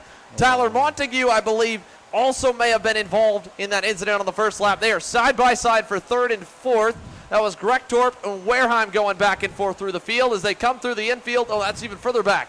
Breakaway for 2nd and 3rd. That is going to be Union Jack. So Phillip Eastman and then Chris Greckdorp 2nd and 3rd. Big gap. Your leader, Artie Carpenter, into turn number 9. I love watching Phillip Eastman around this track. I mean, you can see on the live stream right now, he's got his head hanging out the side of the cart, trying to get the cart to transfer as much way as possible. It's awesome to see. Looks like 2nd and 3rd, I believe that is Jack and Chris working nose to tail where they were for a second trying to catch back up to your leader of Carpenter. Now they're going side by side, almost all the way out to the barrier. One going around the barrier, the A's last corner through the grass. Another one's turned around the matrix. Heavy impact. That was humongous on the front straightaway. Almost all the way up into the grass. It looks like he is trying to get out of his cart. That was John Burke who took a heavy impact right there. Out of his cart. He is walking away, thankfully. Meanwhile, they are door to door midway through the field. Eastman is battling. They were side by side for 2nd and 3rd. Burke is out. He's done. It is a 3-card pack with Greckdorp, Eastman, and it looks like Cody Johnson is in the fray. Johnson trying to get by both of them. He's door to door. Contact in the round. Backwards off the track. That is your 1 and 2 now out. And it looks like, I don't know if he's laughing or if he's in frustration. He shouldn't because he's moved his way up the field. Yeah, that was an emphatic fist bump, a happy fist bump for taking that guy out there, Brandon. Yeah, I definitely saw that. That was, you could see a little bit of rough driving trying to get down to the bottom of the track there. But, yeah, definitely some contact in turn 8. We got the leader out by about, let's see here in a second. Oh, they're still going around that barrier in the last corner. Yeah, they are all over the racetrack. We got the leader ahead by 5 seconds. I think he might have this one sealed up as long as nothing tragic happens. We still got lap traffic coming into factor here shortly, it looks like. This is very true. You never know what lap traffic could do. Especially in a mechanics race. Yeah, this is crazy. We got this crazy battle coming through the bowl right now. This is for 2nd, 3rd, and 4th. We saw the driver there emphatically pumping his fist. I think that was Gunnar Bischoff maybe. That was the driver that ended up spinning one of them out. Cody Johnson was the driver. Was he the driver that got spun? I think he must have at least gotten knocked wide. Phillip Eastman leads the group there into the hairpin here. It's a group of 4. Eastman is there. Gunnar Bischoff is 3rd. Christian Toro is 4th. Chris Greckdorp is somewhere there. And Chris Wareheim's not too far back. They've settled out for the moment here. 6 laps to go at the line. Artie Carpenter, 5 seconds up the road with the craziness that's gone down. Go ahead. Keep an eye on that second pack. Typically, I'd usually say that they're going to try to work nose to tail to catch back up to your leader. But from what I've seen right now, I believe they're probably going to be racing each other nose to tail, as I believe that is Jack and Toro now going side by side in turns 1 and 2. They're going to stay side by side across, almost pushes them all the way out to the barrier as we have position change for the second spot. That was Toro back up to the front. Jack falls back to 3rd, and there's a 2-pack not too far behind of Bishop and Chris running nose to tail. This is gonna be an interesting mid-pack battle. I believe the leader is already checked out. Yeah, the thing is I think they could work together, but 5.4 second gap to make up, that'd be a lot. And from what we've seen so far, I don't see anybody working together. I don't think anyone's working together. I see them passing at any opportunity possible. The bragging rates are too high stake at this point. And it looks like people are just sending it in late, going through the inner hairpin. Now side by side for the second spot. Looks like that is going to be Toro trying to get around Jack once more. Toro getting passed by Jack there. Christian Toro just got in front of him earlier on in the lap. And then Phillip Eastman, Union Jack, the driver there, I think he got into the rear of him. I saw a little brake smoke coming up. Now they're stacked up behind him going to the last turn. And dive bomb from the inside. I believe that is Bischoff. Gunnar Bischoff's put him in the dirt. Toro back to 4th. Side by side up towards turn 1 once more. He's going to tuck into the back bumper. That is the battle for the 3rd position. That is between Grishkoff and Toro. Toro all the way up in the second spot now, falling back into 4th. And that mid-pack for 2nd still heating up. Yeah, what a wild show here. 6 seconds out, though, for Union Jack and company, Brandon. And we're only halfway through the race. We just went halfway, so that mid-pack right there, 2nd through 5th, that's going to heat up and be interesting. Hopefully this is a lesson for those heavy guys here that they need to work together at least that first lap. Make sure the leader doesn't get a big gap. If they have to start deeper in the field, 2nd and 3rd right there, going at it as hard as they did. And then that first lap spin, A.J. Myers, he's back up to 7th. He's in a group a little bit further back from this pack. P7, Chris Wareheim's up the road from him. It's this group of 4. That's 2nd, 3rd, 4th, and then 5th there at the end of the train there with Gunnar Gunnar Bischoff down in 5th. That's Greckdorf was the driver that was getting into it with him. So wild stuff here for the light race. 4 to go this time by. They just keep sitting around that barrier on the outside every single lap. I believe that might have been forced by a Toro. Off the last corner now. The amount of dust I've seen around this track tonight is insane. I think it's more like a dirt track than anything else. The one thing I'm really crazy surprised about is the guy in P9, Mike Geeson, right now. There's been so much money going around the pits betting on him today. And to do a P9 right now, man, I thought he would have been better than that. I think him and Myers are the 2 most popular, and they're the ones that are probably disappointing the most people. Myers still in 7th, and like you said, Geeson still in the 9th spot. Yeah, Mike Geeson right there. He had a lot of hype around him. At least, in all fairness to Mike, he wasn't boastful, in his interview. He was very modest. He's like, I'm going to have a good time. It's the luck of the draw with the rental cars right now, and with these guys, the way these guys are driving, man, it's no surprise. There's a couple a little bit slower than the rest of the pack. I can definitely say I feel bad for whoever's got to drive John Burke's kart after this race for the heavy race. I hope not. Well, the thing is, I think they had a second line of carts. I don't know if we've got them or if we pulled them away. But we looked like we had 2 lines ready to go, and now I think they're parked around the backside. So this is the main fleet. Yeah, someone might have to get in that one. Be interesting to see how the handling happens. Maybe they'll switch it out for the fastest one in the pack over in the back. I'm sure they got lap times on them. Still going nose to tail. I believe that's a battle for the 2nd spot between Jack and Griskoff coming out of the bull. I've seen a lot of drivers trying to roll the high line coming out of the bull, and every single time it does not seem to work for them. So maybe they're trying to get enough heat into the track on the outside. I just don't see it happening anytime soon for them. No, most of the time the outside doesn't work very well. Ask my boss, Mike Doty. He yells at me every time I try and do it. Yeah, it definitely is not the preferred lane. You got a little bit of banking, but the banking is deceiving over there, and it definitely looks a little bit flatter when you get into the seat of the go-kart. Oh, look at that dive bomb move. Chris Greckdorf inside, throws the pod, door to door. This is 2nd. Phillip Eastman's pushed out on the runoff. Christian Toro, these are 2 mechanics teaming up on a Rental League superstar. 2 to go this time. Still side by side. It looks like Toro's through. A little bit of run towards Greckdorf. This is the battle to watch. It's the battle for 2nd. $500, unless Artie Carpenter decides he wants to give it to these guys. He's about got it locked in here with 2 to go. Yeah, it's pretty impressive. Just about every lap he's pulling away by about 3-4 tenths. It's even when they weren't battling, he was still pulling away. So he definitely had the outright speed on the field. But yeah, he's looking good. Down onto the inside, I believe that is now for the 2nd spot. Griskoff are trying to get passed by Toro. Sends it right around as they're now making their way up towards the middle parts of the track. All I'm going to say is for $500, we all know mechanics. We've been around them. You can buy a lot of alcohol for $500. That would set you off for the whole weekend. Yeah, just about, I would say. Yeah, Artie's looking like he's got a nice little tip possibly coming his way here. Oh, Christian Toro back into P2. That battle coming out of turn 8 right now. Side by side up into turn 9. Eastmead's going to give Toro a little bit of a bump. He's going to knock him through. And that's going to, they're both off. That might give Toro the 2nd place right there. White flag this time here. 1 lap to go. White flag in the air for Artie Carpenter across the line. We're going to stay focused on this battle for 2nd to the very last second. We'll have one of our cameras jump over to the white flag. We'll stay as much as we can here on this battle for P2 because they're still not out of it. Greckdorf's there in 3rd. Again, Phillip Eastman's down in 4th. Look at the run they're going to get on the backstretch here on Christian Toro. Here comes Greckdorf. Half a cart back. He's going to get there by the time they get to turn number 4. Will he put the bumper to him? This is what it's all about here, Caleb, as the white flag waves. Artie Carpenter continues to lead. Absolutely. As they make their way out of the bowl, looks like they're still going to stay in order with Toro out in 2nd. Not quite sure where they're making the way. They're still nose to tail. Looks like the 4th spot, I believe that is Jack, has fallen back now. Going wide is Toro. Toro made a mistake off of turn 6. Let's see if he's going to try for a crossover. He's got to run the outside line, go in the hairpin. Looks like no contact, tries for crossover move once more. Toro trying to defend for all he can. We got the white flag coming here as this battle continues to go to turn number 9. Greckdorf to the inside. He'll get through. Eastman put the door at him, and checkered flag here in the air on the front straightaway. Artie Carpenter wins the light division. Battle for second to the final corner. There they go through. They're side by side. All the way in the grass. Christian Toro, P4. That looked like a face full of dust right there. Oh, man. But the mechanics are happy they're not cleaning these carts this Oh, afternoon. yeah, for sure. Yeah, what a finish there to that one, boys. That was a little bit of everything. There's still more dust back in the field. I think the last few guys are going to come on through, at least finish on out. We have a few here way down the order. A.J. Myers rebounded to 6th. Coming across the line, looking some fist bumping. Oh, no, he waved it off. He just hit him across the line. Hit him across the line. I think one guy thought it was a good race. The other guy did not agree. I definitely saw that. Oh, man. Either way, though, Artie Carpenter, your winner. We're going to see if we can get an interview with him.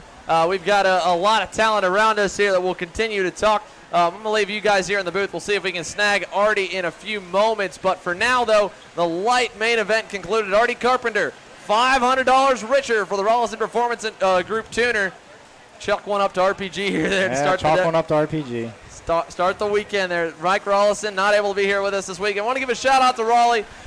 His wife due with his first child here anytime soon. That's why he's not here with the team this weekend. Joni Texera, the team manager's here.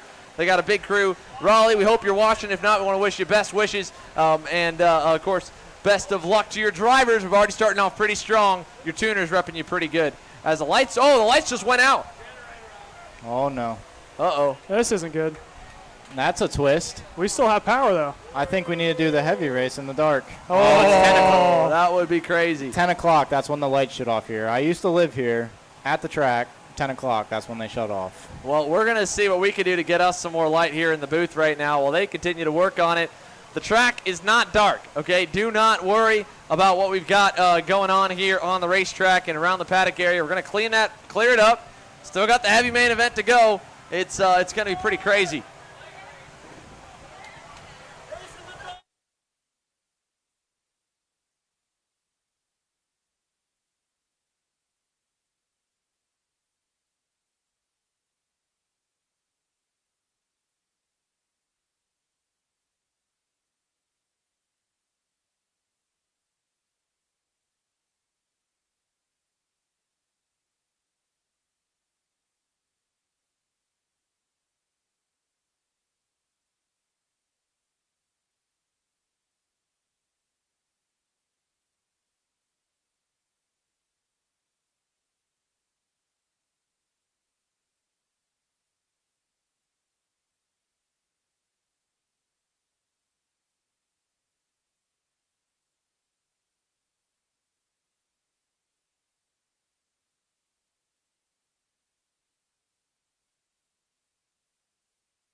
All right, we're down here with our light division winner, Artie Carpenter, $500 richer. Mike Rawlson texted me. He said, Artie is a rental machine, rental specialist. What word do you have? That was 6.5 plus seconds.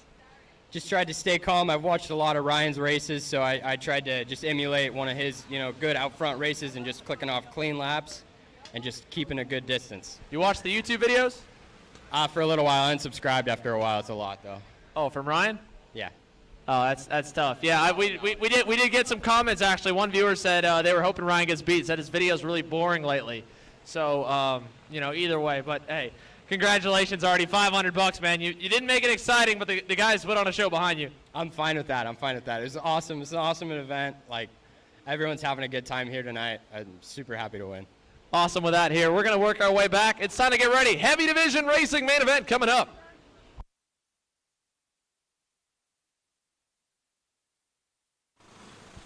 So we're green in the heavy division rental race. Starting on pole, we have Brendan Baker. He seems to get out to a good lead. Mega Hipster Tate falling in line. These guys are single file going into turn 4. Xander, after watching that first race, how do you think this one's going to play out? Man, Ryan, I have absolutely no idea what we are going to see here. Oh, Brendan Baker already got punted to the outside. He's way up in the marbles. A couple other guys were way wide there through turn 4. The whole field's going to get through over to turn number 5. But we're going to see here. Brandon Jarskrek's going to join us back in. We got our almost. Oh, we got drivers off. Oh, we got 3 drivers off in the chicane. Down in turn 6. Looks like they all got a bit of contact going into the corner and just ended up looping each other. They're going to the back. That's the end of the race for these guys. I don't think they're going to be able to catch back to the leaders. Yeah, we're getting all sorted here with our cameras. You can see, though, this one's a lot closer. Already got a little bit lucky. They were killing each other for second. It is pretty close up front. Daniel Tate, the leader there in the bright white helmet. Then it's the orange and black of Brendan Baker. 3 drivers lined up behind them. We're trying to figure out who it was. Nick Tucker was set to start somewhere near the front. He went P1 in his overall group. We talked to him. He's somewhere, I think, still in the top 5. No, he's way down the order. Tucker got shuffled wide. That's Naka Zanella 3rd. Jake French 4th. Stuart McAleer is in the top 5. I think Tucker was involved in one of those early incidents. The driver I'm looking for right now is Jose Zanella. He's a good driver back in the day, and he's got that racecraft to get this kart up front. A lot of this racing is about adapting to the kart that you get. These karts are all different, and he's going to adapt to it and try and get that thing up front. But they're going too wide down into turn 6. Single file back out down into the hairpin right now. Yeah, Brendan Baker under heavy fire right now here. Brandon, they are side by side for 3rd. He is getting eaten alive. That is probably Naka Zanella to the inside. Maybe Jake French somewhere around there. I don't think he brought his helmet. But Baker definitely no drive at all. It looked like the kart that maybe he had in that first session. It was a rocket ship. He had a 64 flat, went quicker than the light division, has not gone nearly as fast, and he is under heavy pressure there for 4th, Brandon. Yeah, we're kind of seeing the same thing we saw in the light division. The one guy out in front, the people battling for second, letting the leader pull away right now. We see Daniel Tate pulling away, battling for second again. I got to give my boy Jonathan Koitzek a little bit of a shout out, starting at the back, already up to P6. Yeah, Kotek's got a good run going on here. I'm looking at Stewart. He's in that P4 spot, P5 right now. He's catching Brendan Baker. He's going to make this interesting. He's got a good kart. It looks like he's got some speed. Tried to go to the inside into 4. He had to back out of it. But right now, Jake French into that P2 position. He's going to try and run down Tate. Yeah, we can see a little bit of what we were talking about in the light race. We were hoping to see a little bit of strategy, people working together. We can look right now at the time charts. Jonathan Koitek and Austin Miles working together. They got the field covered by about 4/10 right now. So Stewart down to the inside in 8. Little bit of contact, but he gets it done. Stewart to P4. Brendan Baker back to P5. Man, it is getting gnarly there through that group. Baker continues to drop. An unfortunate run after a great run through the qualifying sessions to put himself on the pole. He's still under heavy fire there as they work their way out of turn number 9. Out of the final corner now, back to the front of your field here. There's Tate. Look at that all the way around the outside. That was Jose Zanella. Hey, man, Naka's happy to get the elbows up. Hey, Ryan? Hey, he's never afraid to. I've had so many races with him down in Orlando where, we've battled, and he's not afraid to take advantage of something. He's back into P2. It looks like he just got in front of Jake French. No! We just got one spun around there coming through the midfield. I think that was with Baker right around him. Wow. I don't know if that was Austin Miles. Austin Miles, it looks like. Oh, no, man. So it looks like Tate's getting a good lead now. All that battling back in second is really stretching around. I mean, we saw Carpenter do this early. You think this is going to play out for the rest of this race? I don't know, man. Here's the thing. He's only got about 1.25 seconds. Now, the good news is they're not hooked up behind him. But From what we can tell, I bet that gap right there from P1 to P2, that's less than a second right there, Ryan. And Brandon. Looks like it's shrinking for sure. It's coming down. That gap, we are going to have a fight on our hands. Jake French, a 64.57 last time, so he matched the pace of Daniel Tate. Now, here's the thing about Daniel Tate. No matter what, the $500 will not go to him, okay? You know, he's entered himself in. That is an employee of Karts for North America. The parent company owns GoPro Motorplex. He won't get it. We had guys Kotek all the way from last now into the 5th position. He just passed Stewart for the 5th position. That's a good run, man. That's a great run to start all the way in the back, especially with these karts being the way that they are. To get a good kart and get up to the front, I mean, that takes a lot of precision there. Yeah, you can see on the lap time chart, it looks like the Zanella caught Tate by about 3/10 that lap. So let's see. It looks like the gap visually is closing, and French is coming right along with him. 6 to go, and at 3/10 a lap, I mean, he should be able to get there in 2 to go. It's closing fast. It's definitely going to be a race for the win. This is not going to be like Artie's little walk away. This is going to be a fight, and you're going to see some haymakers going out here in the next 2 laps. Yeah, and I don't think it's only going to be the top 3. I think that's going to be a group of 5 here before we know it. Absolutely. That's right here. Not just Jose Zanella and Jake French. Jonathan Kotick has been cutting his way through the field. His drafting partner, Austin Miles, we saw get spun off to the side of the racetrack early on. But Kotick is still coming, and he has consistently been one of the quickest drivers on the racetrack, including last time by. He was the fastest of the top 4, fastest of the top 5, actually. Now let's see. Tate, 64.8, 64.33. Kotek's got this, man. Imagine that. You start dead last. These guys start racing in front of you. You're going to reel those in 2-3 laps. You're going to have a shot at this race win, and Kotek's got some speed. Especially when they start battling. I think Jonathan Koitek's going to be right there. Yeah, you can see they're definitely catching him out turn 4 now, coming down into turn 6. It's going to be a battle by the end of the next lap. They're in the slipstream now, too, which is, you see him. They're right on him now. I mean, they're going to be on him by turn 8. It's going to be a fight. You're going to watch them go down to this next lap on that back straightaway. I think both of these drivers, French and Zanella, are working together. These are veteran drivers, so they understand how it has to be, how you have to work together in this class to get those karts moving forward. And, I mean, they've caught him. Down the back straightaway, you're going to see these two pull to the inside and just go by. Yeah, no doubt about it. They've got a huge draft. Daniel Tate just took a look back over his shoulder coming out of turn number 9. He knows they're coming. 1 kart length away back to Jose Zanella. Another kart length to Jake French. P4, Jonathan Kotick was 2.3 seconds back last time. What's the gap this time by the stripe? What did it update? 1.3, man. It was a second faster than all of them last time. He's definitely Kotek's, I got my money on Kotek right now. I mean, you're going to see these guys start to battle. I mean, Tate's not going to go down without a fight. These guys are going to battle, and he's going to pull what I like to call a Braden Eves. He's going to let those guys get out front, battle hard, and then he's just going to sweep by all of them, claim the win. You're talking about Sonoma a few years ago, weren't you? Sonoma, Newcastle, name a track, he's done it. Yeah, he's done it a few times. Yeah, Newcastle last year, the final race of the Summer Nats, he won. Of course, Sonoma, there's the onboard, of course. And yeah, here he is, fastest lap already, lap and lap after again. No one's even in the same second bracket as Jonathan Kotick. He is a second clear and some change each lap on these guys. Daniel Tate, your leader, for example, 1.3 seconds given up. Here he goes, another look. Now, when does Jose Zanella make the move? It's going to be probably down the front stretch for the first try, because here comes Jake French to the bumper. No, he got a bad run out of the last corner. He can't wait too long, or else he's going to be passed. Yeah, 4 to go here for the leaders. The heavy division, 4 drivers nose to tail. Daniel Tate, the leader, up the hill. Here comes the big run down the backstretch. Will he throw the block to the bottom? He's going to try it. Here he go down the inside. Will he get punted in turn 4? Ooh, Jonathan Koitek to in the P3. inside. Nice run there. That was a nice move. He caught everybody kind of sleeping. Everybody was blocking, and I think French thought he could set up a good pass there, and Kotek just took advantage of the situation, now into P3, and got a shot from dead last to win this race. Unbelievable from Jonathan Kotick. Oh, we saw a little hand signal there from P2. I think he's going. There he goes, Zanella. There it is. Boom. Oh, Koitek to the inside too. Gave him the bumper, man. That's how it is. That's rental racing. That's stuff you don't necessarily see with the pro karts. Yeah, absolutely. Now, they are all smart here. They know they can't let Jose Zanella get away. Jonathan Kotick, you mentioned it, Ryan. You mentioned it, Brandon. The Mike Doty Racing coach and data guy. Here we come to the line.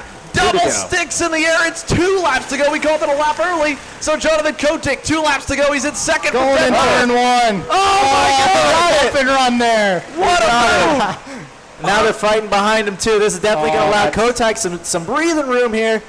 I think that might be the done deal right there. What a move. Jonathan Kotick is your new leader into the turn number 4 complex. You can see they're lined up behind him trying to close back up. This is one of the most technical parts of the racetrack they're coming to. They're still rubber banding together. There's still a shot. He's definitely close enough. If he lets off the brake pedal. I got a feeling Naka's going to go here. He knows that Kotek's got that speed. He's got one opportunity. And he sends it on the brakes. He got into him. Here comes Daniel Tate to the outside. Almost there into turn number 9. Jake French up into P2 now. Let's see how they come down in turn 11 here. Lost it out of the double rights. He gave Kotek a little bit of breathing room, but he's still there. I mean, these straightaways are so long, and these karts, you could easily close that gap back up going down the back straightaway. He's got an opportunity here down by turn number 1. Here comes French. Big run to the bumper. Kotick all the way down to the grass. French is going to send him in 1. He's not wide enough. They stay single file up the hill. White flag in the heavy class up the hill. Brandon, call it down the back straightaway. Oh, this is going to definitely get a little sketchy down the backstretch. Oh, Zanella from P4 all the way up into P2 on the inside. Yep, he gets it. He gets it. He takes him out. Oh, no. Kotick is in the barrier. Oh, man. French to the lead. We got Tate in P2. That's a good breathing room for Jake French right now. He's got this well in hand going into turn number 8. But ran it wide. Oh, here comes Tate. Tate's going to have a shot into turn number 8. We just saw him wreck. $500. Chopped him down. He's got the block. He's still in the lead, but Tate's right there. Now it's third. 3 wide for the win. You might see Kotek come back and take this Tate's one. going to have it. Tate's there. Nakazanella avoids it. He takes out Jonathan Kotick. Final lap up the hill. Unbelievable. French is spun. Jonathan Kotick is spun. Jose Zanella survives. $500 in the heavy division. Wow, man, that was exciting. Unbelievable. I told you Naka wasn't afraid to take those risks, and he took them, and it ended up paying out pretty good for him. He absolutely sent it. Jose Zanella cleaned out Jonathan Kotick. What a clean drive for Kotick. It was a great drive. Listen, that's a drive that would get you a whole lot of wins and a whole lot of podiums in every other class this weekend, except one of the 2 rental car divisions. He was driving way too clean for what he had tonight there, especially, hey, credit to Naka from P4, tried to go for P1, Superman, and then got a bit of a gift there as Jake French and D. Tate got together. Hey, man, you got to play the race that you're given. When there's no race directors, no penalties called, you just take the risk. You know, Brandon, you've been there before. When you got the chance, you got the inside, you got to go for it. You can't leave that door open. Yeah, you definitely got to take it. I mean, $500 on the line. These tuners will kind of do anything it takes to win, especially the bragging rates. I think the bragging rates are worth more than the money. But, yeah, it was definitely interesting going down in turn 4 there, a little bit of contact. But, like you said, it kind of just is what it is at this race. Yep. Great run from Jose Zanella and Jake French as well. You know, a solid. Oh, no, he ended up crashing as well, so that's unfortunate. French was out of there. So your final podium, all right, Daniel Tate ends up second. He hooked Jake French, who tried to chop the nose on him. Zanella, who completely cleaned out Jonathan Kotick at the end of the back straightaway, your winner. Stuart McAleer slips into third. Brendan Baker, the original pole sitter, he just could not find the pace in that new kart here in the feature, ended fourth. Is that Bill McLaughlin? All right, P5, Kotick P6, Fairfield 7th, Chris James 8th, TJ Nevels is 9th. We're going to call Jose Nakazanella out of here. He's got a lot of explaining to do, but he's got to fight through probably an angry crowd over by the weigh scales for $500. That was pretty crazy for all of them to go at it. Before he does, though, we're going to talk over here to the driver to my left. I'm going to put him on. Elliot Cox, one more thing he has to add here, and then we'll have him have a few words as he says. Elliot, we've got to talk about Connor Zilish. We just recently announced that the $250 that we received on our live stream yesterday for Connor to come on and shave his hair, all that proceeds going to your foundation here, the Driving for Dyslexia group. You've obviously got probably a lot of attention here from this broadcast alone. What a night, eh? Yeah, it was really fun to watch. I'm really thankful for everybody that entered the race. Thankful for Connor for shaving his head, getting us $250, and just to everybody for helping support Driving for Dyslexia and helping me get it out as wide as I can. And yeah, thank you. Awesome. Well, Elliot here, of course, welcome. I want to say congratulations. Hopefully we're saying that at the end of the weekend here in KA Junior, but we're so happy. It's not a congratulations. It is our pleasure to be able to donate that money to you guys. And for everyone here on the stream, if you guys want more info, how can they get a hold of you, or how can they find more about Driving for Dyslexia? Drivingfordyslexia.org is where all the stuff is, all the donation links and everything. Just please go and donate if you want. If not, it's okay too, but we would really appreciate it. Either way, guys, any bit of viewership, any bit of shares, you can see on the Driving for Dyslexia social media pages, on the LA Cox Racing pages. You've got all the information there as well. They can like, they can comment, share. If you're not in a place to donate this time, you can obviously get a lot of eyeballs on it. It's a great donation. They do an awesome bit of stuff here for charity. And for us at Kart Chaser, we feel so happy to be able to give you guys $250 here along with our donations. From Connor Zillish as well on the live stream. We've got more stuff coming later tonight. We've still got to talk with Jose Zanella. Elliot, thanks for the word here with us, buddy. We'll talk to you later on this weekend. Thank you for having me. All right, again, that's Elliot Cox here. Ryan, we're going to kill a little bit of time. They've got the cameras still coming together from NACA. You growing up, you're an Orlando, Florida kid. NACA's been around karting pretty much as long as you've been around it. And he's been a wild man. I don't think anyone would have been surprised if you were to tell them the story of what went down. Maybe a little excited. That was pretty crazy. But nobody would have been able to say, nah, NACA won't go for it. No, everybody knows that, and I think that's something you got to take into consideration when you're out there and you know who's behind you. You know, if NACA's got a hole, he's going to go for it, and he's going to throw it to the inside. So, NACA, come on over here. We got our race winner. We got a headset for you here, NACA. You got the $500 ticket. First up here, throw that on over. Yeah, throw that on. Let's show it off here to the camera. We got $500 for the Tuner Challenge here at Heavy Division. Now let's walk me through last lap. All right, it was crazy. You were drenched, man. You were absolutely drenched. Did you drench in water or were you sweating? Yeah, they just pour water on. Now, last lap, come in, P4, right? You went up as high as to the lead, got freight train, and then down the backstretch, that move all the way. You're going to have me talking about it today. I sent it on the grass, and I just pushed him wide and then I spun him. It was a mess. And then I knew he was coming from far behind, so I needed to do something to take him out. now, was there any hesitation when you went into that? Was there any like, oh, maybe I'm going to hit him, or was it just send it from the start? Oh, it's always send it. There's no hesitation. Of course. Unbelievable. And then, of course, that gift from above there with Tate and French getting together. You're thinking, all right, third, okay, I tried it. And then 2 quarters to go, you get a gift in the lead. Yeah, I mean, as soon as I saw Jake just close it like that, I was like, of course, Tate is going to spin him out. That's why I went really wide, and it worked out. I mean, good. Yeah, well, it was an awesome run. $500, buddy. Where's that money going to first off here? We buy another 12-pack? Probably more. Awesome stuff here. Congratulations, Zaka, here for all of us up at the booth, man. What an awesome run. Guys, we're going to sign off here from GoPro Motorplex. For Ryan Norbert, for the rest of our Kart Chaser crew, and for everyone who has joined us here in the booth. Ryan, it's been an entertaining night of racing. It is the first night of 4 when we come back here. 2 p.m. tomorrow. We are back qualifying. It's time to put the business suits on, get to business. Qualifying, heat number 1. KA money shootout, $2,000 on the line. And again, we're just getting started this weekend. Yeah, man, it's going to be business, as normal tomorrow. Everybody's going to be going for that win, actual stuff on the line tomorrow. But I just want to say thank you, Xander, for all that you do. This is an amazing thing that you've done for the sport of karting, getting just this setup. I mean, this is awesome just to have this kind of publicity for this race and this kind of, event be put on. So thank you for that, and I'm sure everybody here would say the same thing. Well, we've just got an awesome team. There's no doubt about it. To be a part of this team, Kart Chaser, that myself and Trevor Boo have been able to start out of a dream. We're not even a year in. We'll be a year in 2 weeks. It is so cool, but I have to give a huge thank you. It's not me, absolutely not. We've got an amazing team. Kyle Cuthbertson is our producer. I butcher his last name all the time, but man, what an awesome guy here. He's been working behind the scenes as well. My girlfriend Lily has been amazing, selling some T-shirts, helping get us a little bit extra money to get the car down the road, which has been so cool. We've got our awesome camera operators here. We got half our crew over here to my right. Aaron Hackmeister, Caleb Smock, you heard him on the mic earlier. He lovely was nice enough to give away, so we get a couple drivers more on here, run some around. Sean Burkle, Elliot Budzinski, Gresham Wagner, Ian Bushy. There are so many names that make this possible. Hunt Brothers Pizza, thank you guys so much for sponsoring us to be able to put on this live stream. We are so stoked to be able to do it. Day 1 of 4.